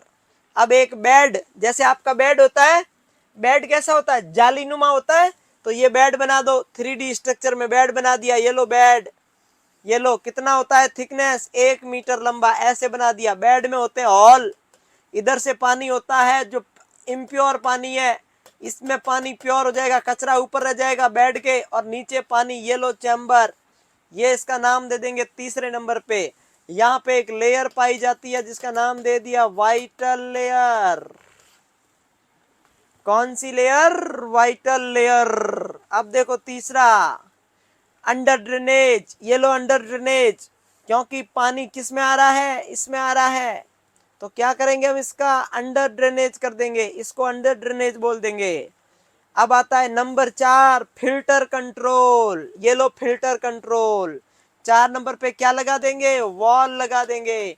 पानी कितना टंकी में है, कितना जा चुका है, इसका पता लगाने के लिए एक कंट्रोल लगाएंगे, किसका नाम है वेंचुरी मीटर। क्या नाम है, वेंचुरी मीटर। सवाल आएगा वेंचुरी मीटर कहाँ होता है, 4 नंबर लेयर में, किसमें, फिल्टर कंट्रोल में। फंक्शन क्या है, पता करने के लिए कि पानी बेड में कितना बचा है और पानी कितना लॉस हो गया है।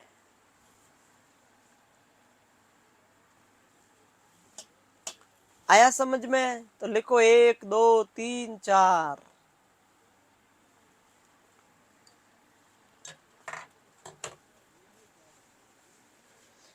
अरे आपने कैंपर तो देखा होगा, पानी वाला, पानी वाला कैंपर देखा होगा, उसके नीचे टैप लगा होता है, टैप में पानी धीरे आना शुरू हो जाता है अगर कैंपर में पानी कम हो, कैंपर में पानी फास्ट आता है अगर उस कैंपर वाले टैप में अगर पानी ज्यादा हो। तो वो क्या है, फिल्टर कंट्रोल ही तो है, वही तो बताता है पानी कितना बचा है कैंपर में।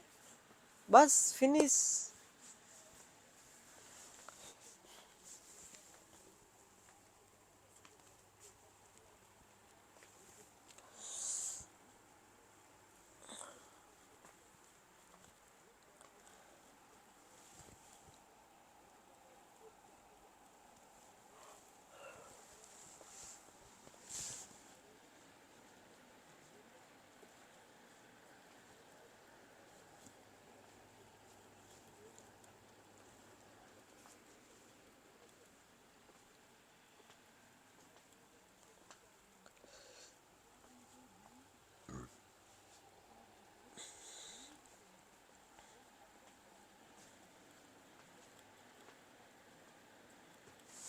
हो गया क्या,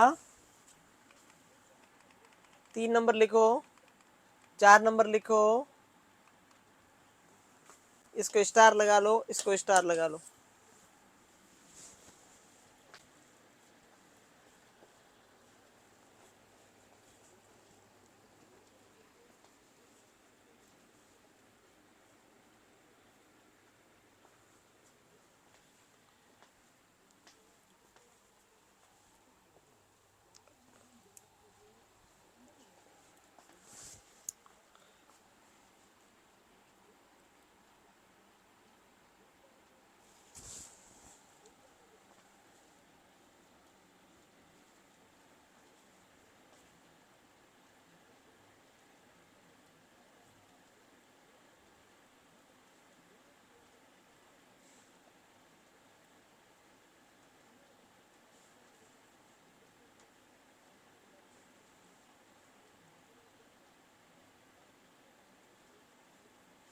हो गया,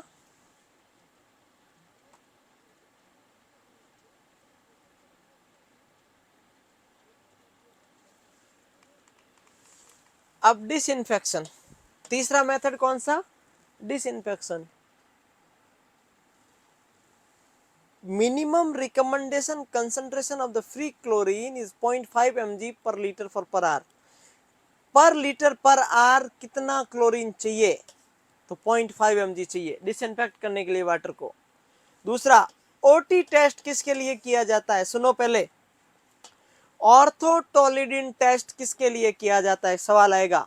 OT test option A, free chlorine का पता लगाने के लिए, कंबाइंड क्लोरीन का पता लगाने के लिए सी मतलब ए और B both,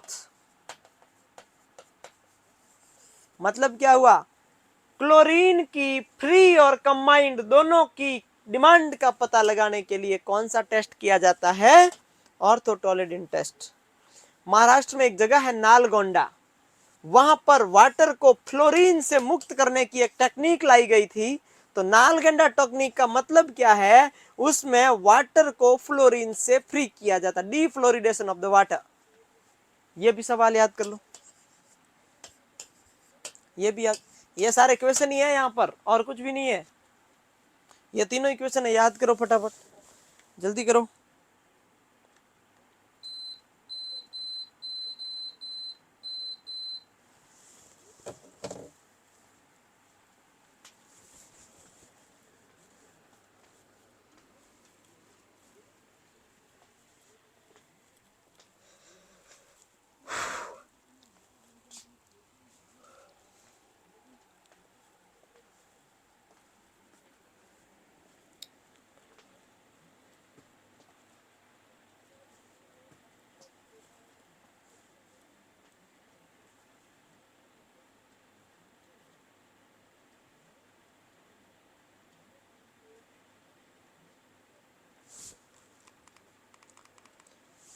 purification of water small scale, छोटे स्केल पे वाटर का प्यूरिफिकेशन करो। अब बॉइलिंग करो, कुछ करना पड़ेगा क्या बॉइलिंग में, पानी को गर्म करने में कोई टेक्निक चाहिए।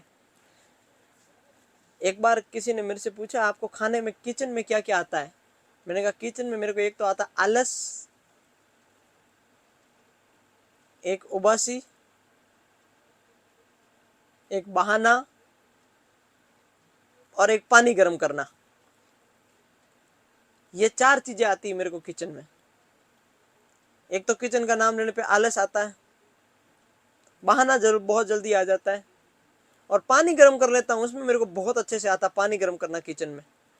तो पानी को बॉइलिंग करने के लिए कोई क्या टेक्निक चाहिए, कुछ नहीं चाहिए। तो फर्स्ट घर पे पानी को अगर कई बार प्योरीफाई करना है तो हम क्या करते हैं, गर्म कर लेते हैं, बॉइलिंग। अब दूसरा पढ़ते हैं, चक्कर भी आता, हाँ खुशी पांडे बोली चक्कर भी आता है, बिल्कुल सही बताया आपने, चक्कर भी आता है।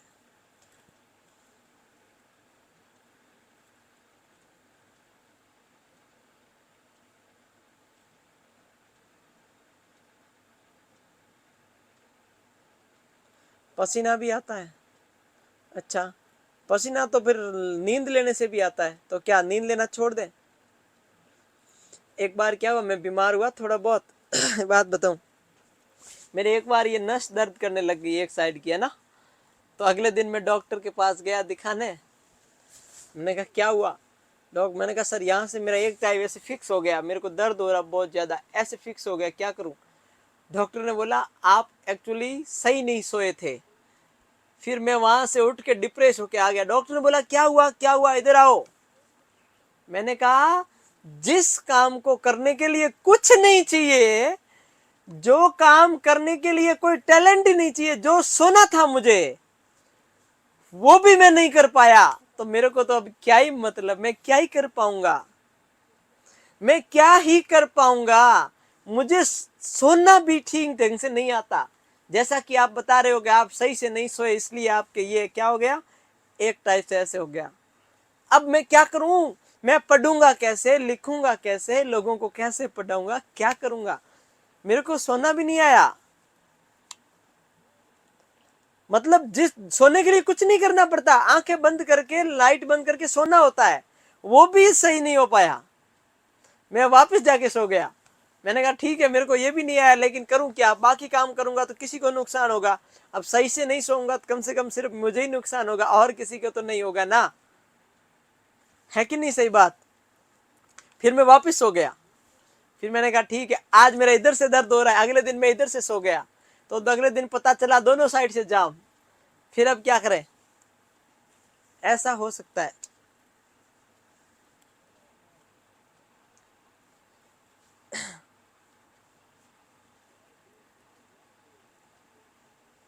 काजल सक्सेना का भी ऐसा ही हो गया कि क्या जाम हो गया आपके, मेरे नेक जाम हो गया, आपके हेड जाम हो गया।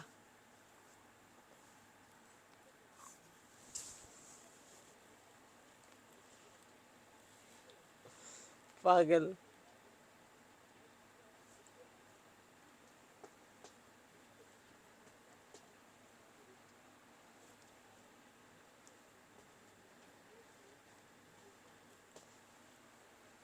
चलो केमिकल डिसइंफेक्शन में क्या मिलाते हैं? Bleaching powder.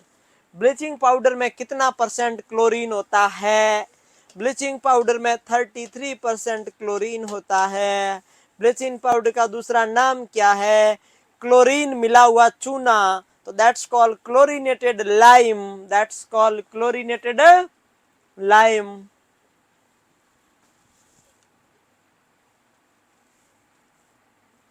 सही बात है, आगे बढ़े।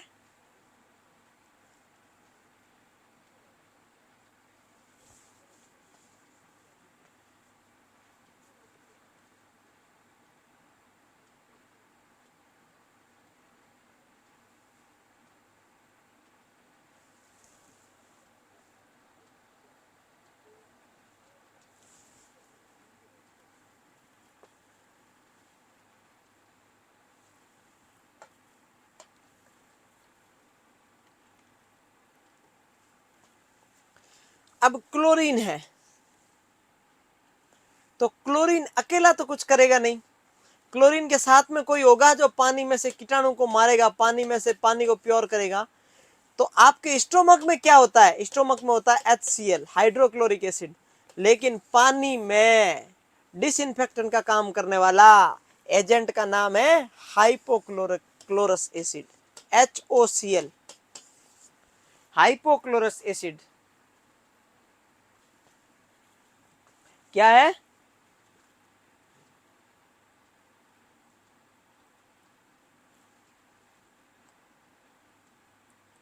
मैं आज तक यही सोच रहा था करण डांगी लड़का है। मैं आज तक यही सोच रहा था कि करण डांगी लड़का है। आज पता चला कि करण डांगी ने कमेंट कर रखा है, मैं रात को मक्के की रोटी खा लेती हूं तो उससे फेस पे मेरे सूजन आ जाती है। आज पता चला ये खाता नहीं है, ये खाती है। इसका मतलब करण डांगी लड़की है। मैं तो लड़का मान रहा था करण को। HOCl। वाटर में क्लोरीन की कौन सी फॉर्म होती है जो डिसइंफेक्शन का काम करती है? Hydrochloric acid. क्या होती है? Hydrochloric acid. हाइड्रो या हाइड्रो या हाइपो, हाइड्रोक्लोरिक एसिड स्टोमक में होती है। हाइपोक्लोरस एसिड किस में होती है? HOCl इसमें होती है। ये सवाल याद कर लो।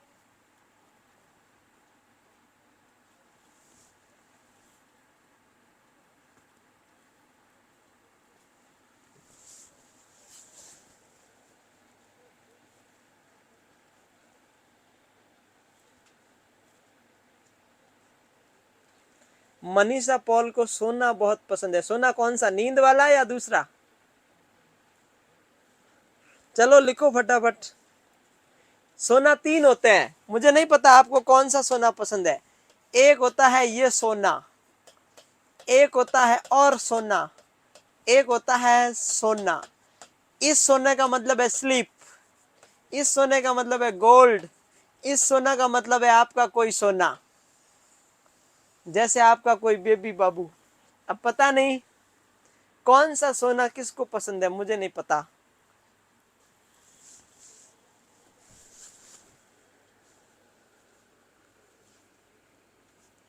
लिखो रे।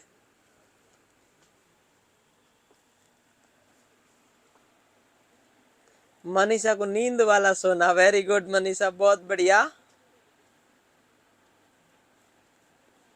बबीता को बाबू वाला सोना पसंद है। तारा को भी वही। अच्छा, अपनी अपनी देखो। काजल को ज्वेलरी वाला सोना पसंद है। बहुत बढ़िया, पता तो चला, पता तो चला भाई कौन सा। The 3 type of sona is available in the universe. The number 1 is sleep, number 2 gold, number 3 is मेरे बाबू ने थाना था लिया वाला। अब जो थाना था लिया वाला इसका मतलब कौन सा है? अनामिका को तीनों ही पसंद है। बहुत बढ़िया, तीनों ही पसंद है तो मामला कैसे जमेगा अनामिका? एक आप बात बताओ, ये भी पसंद है और ये भी पसंद है तो नींद ज्यादा आएगी तो ये सोना नाराज हो जाएगा। ये सोना खुश होगा तो ये सोना नाराज हो जाएगा, ये सोना नाराज होगा तो ये सोना खुश होगा। इन दोनों में से किसी एक को खुश कर सकते हो, क्योंकि जब नींद आएगी तो ये सोना क्या होगा, इसको आएगा गुस्सा।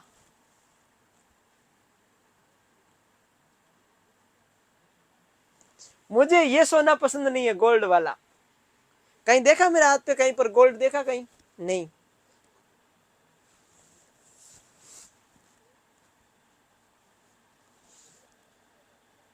मेरे को ये गोल्ड वाला सोना पसंद नहीं है, बाकी तो मुझे दो सोना पसंद ही है, नो डाउट।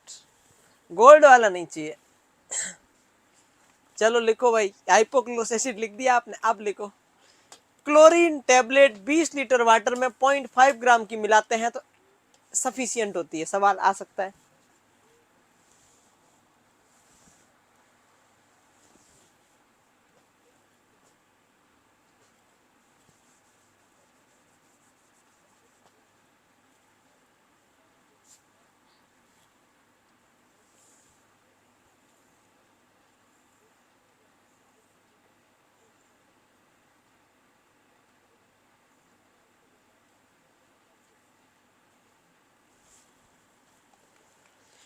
आयोडीन वाला छोड़ दो, ये याद कर लो बस।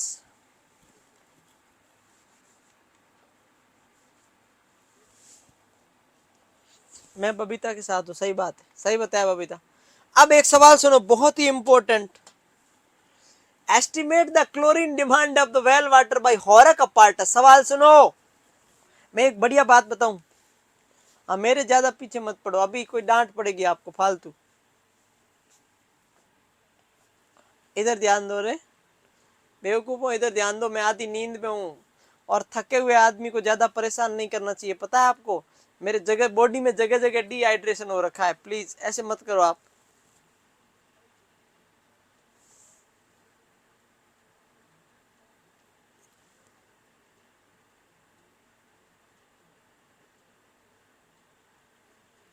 इधर ध्यान दो पहले। हॉरक अपार्टस, कौन सा अपार्टस?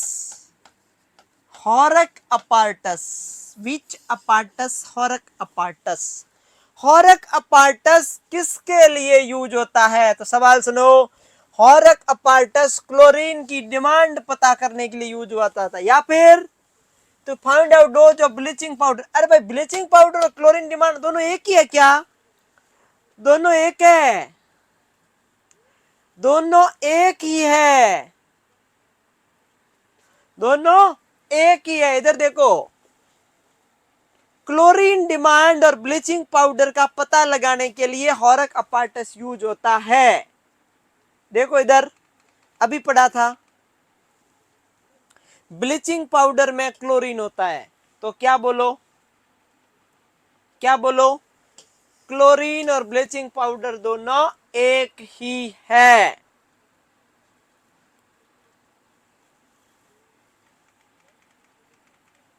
चलो भाई पढ़ो फिर, और दो बातें लिख लो। क्या? क्लोरीमीटर, क्लोरीन की रेगुलेटिंग डोज मिलाने के लिए, क्लोरोस्कोप रेजिडुअल वॉल्यूम चेक करने के लिए। ये कम इंपॉर्टेंट है, ये बहुत इंपॉर्टेंट है।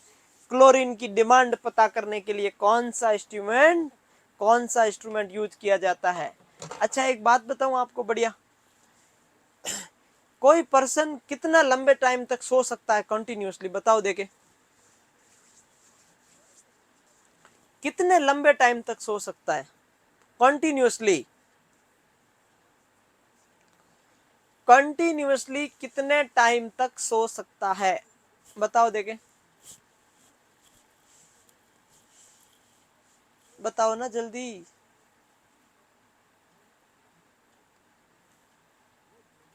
इसको लिख लो फटाफट।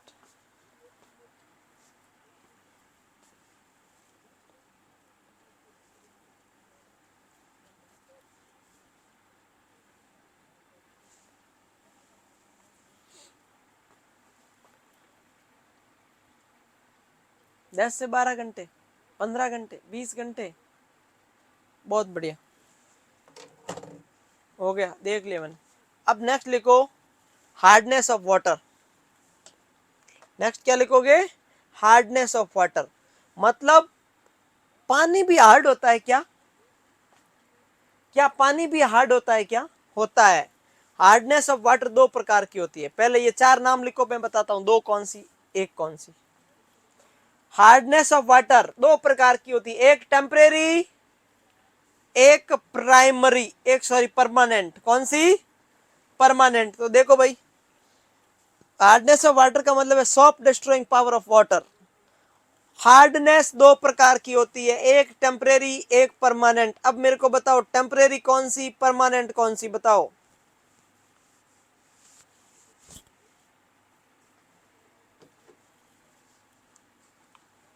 ये लिखो, जल्दी से लिखो भाई फटाफट।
समझ में आया? कितने टाइप की होती है हार्डनेस? दो प्रकार की। इसको बोलते हैं टेम्परेरी हार्डनेस। कौन सी हार्डनेस? Temporary hardness. इसको बोलते हैं परमानेंट हार्डनेस। कौन सी हार्डनेस? Permanent hardness. सवाल कैसे भी आए आप सही कर लेना। बाइकार्बोनेट की वजह से जो हार्डनेट होती है वो टेम्परेरी होती है। लग रही है तो क्या करें? क्या करें चेतना?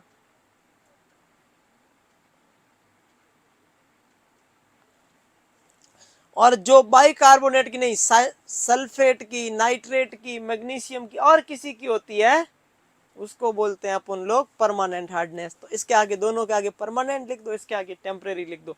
अभी मैं और समझाता हूँ, अभी मैं और समझाता हूँ। बाइकार्बोनेट की हार्डनेस को टेम्परेरी हार्डनेस बोलते हैं। हाँ रखा हुआ है अनीता। पता नहीं चलता, एनर्जी धीरे धीरे आ रही है, इसका मतलब। अब लिखो, the carbonate hardness is temporary because of present of calcium and magnesium. इसके नीचे अंडरलाइन कर लो। The non carbonate hardness is known as the permanent because of the magnesium sulphate, chloride and nitrate. ठीक है। एक मोलिकुलर लीटर के अंदर hardness 50 mg calcium carbonate per litre of water में होती है। अब मैनेजमेंट करो भाई, इसका हार्डनेस का मैनेजमेंट करो, जल्दी से करो। ये पढ़ा दूं, 2-5 मिनट और पढ़ा दूं, उसके बाद अब रेस्ट ही है। वैसे मैं भी थक गया भयंकर। इसके बाद और भी क्लास लेनी है बाबू बहुत। इसके बाद 5:15 से 7:30 ऑफलाइन पढ़ाना है। लेकिन ऑफलाइन में दिक्कत नहीं आती, पता है क्यों? ऑफलाइन में बीच बीच में रेस्ट भी मिल जाती है, स्टूडेंट सामने बैठे रहते हैं तो कॉमेडी चलती रहती है, बातें चलती रहती है, गप्पे मारते रहते हैं तो पता नहीं चलता। या आप कोई नहीं हो सामने, मैं आपके सामने कैमरे के सामने देख देख के हंसूंगा तो भी ऐसे लगोगे, पागल जैसे लगूंगा। मैं कोशिश खूब करता हूँ ताकि आप लोगों के साथ में क्लास अच्छे से कोऑर्डिनेट हो, लेकिन जब अंदर से एनर्जी नहीं होता तो थोड़ा सा दिक्कत जैसा प्रॉब्लम रहता है। But we are fighter, don't worry. आपको नॉर सेट चाहिए ना? आपको नॉर सेट चाहिए ना? तो उसके लिए थोड़ा बहुत आप लोगों के लिए दुआ तो करनी पड़ेगी। जब 1 महीने फास्ट करके मैं आप लोगों के लिए दुआ करूंगा कि इन सबको नॉर सेट दिलवा दो, और दुआ 100% कबूल होती है। भूख से प्यास से आप इंसान अपने लिए न मांगता, किसी औरों के लिए मांगता है तो वो दुआ सच में ही कबूल होती है, पक्की होती है।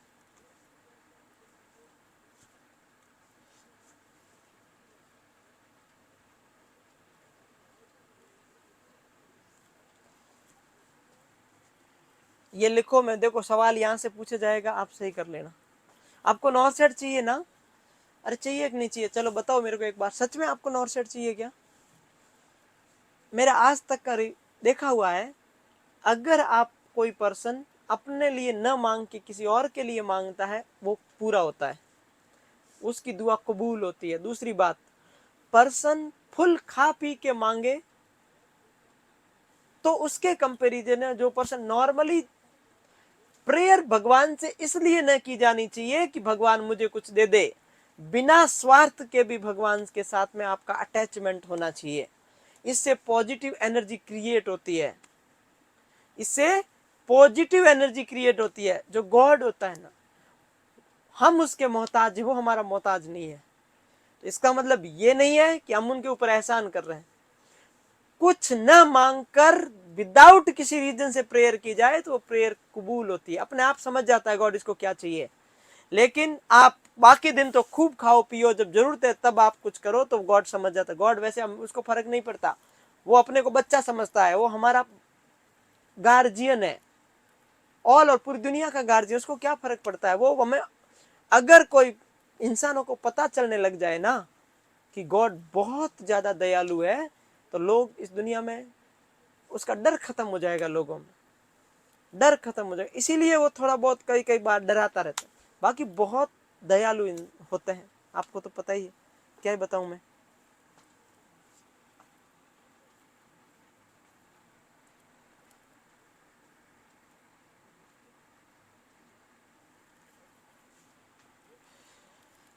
हो गया क्लियर? अब देखो मैनेजमेंट क्या करेंगे, दोनों मैनेजमेंट है। देखो परमानेंट हार्डनेस को हटाने के लिए एक बात बताऊं, इधर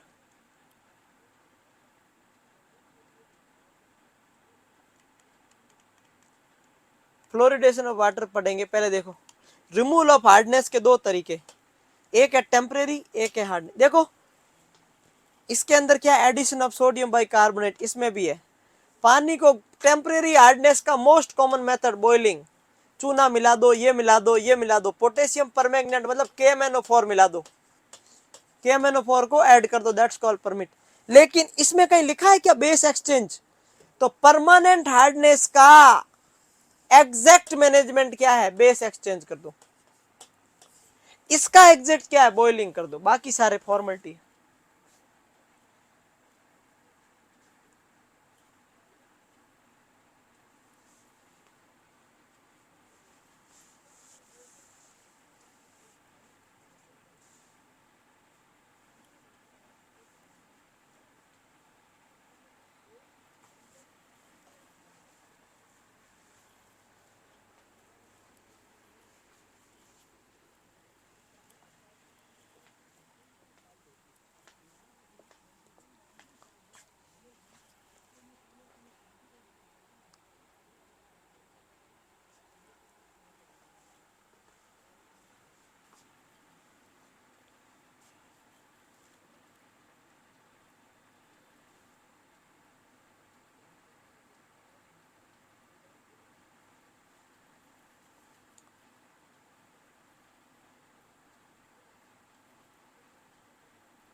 फ्लोराइड वाटर कितना होना चाहिए पढ़ चुके हैं, 0.5 से 0.8 इतना होना चाहिए। इससे ज्यादा हो जाए तो क्या होगा?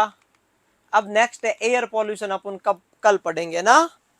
एयर पॉल्यूशन अपन लोग कल पढ़ेंगे, एयर पॉल्यूशन अपन लोग कल पढ़ेंगे।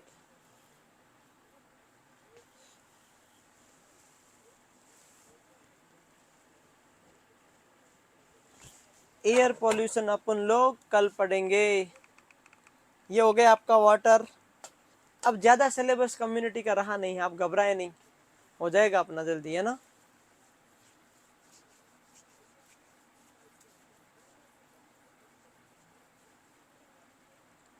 ये लिख लिया, ये हो गया। कितना होता है पहले लिख चुके हो, वैसे तो लिख चुके हो ना। और कल पढ़ेंगे एयर, कितनी ऑक्सीजन होती है, कितनी गैस होती है, क्या नहीं होती है, अपन सब कल ऐसे पढ़ेंगे सब।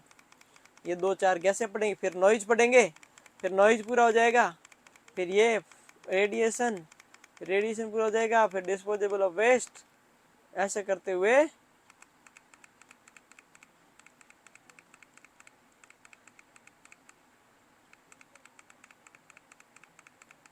अपन लोग जल्दी जल्दी खत्म।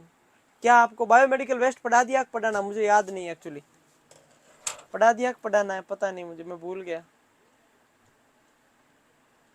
बायोमेडिकल वेस्ट हो गया कौन है?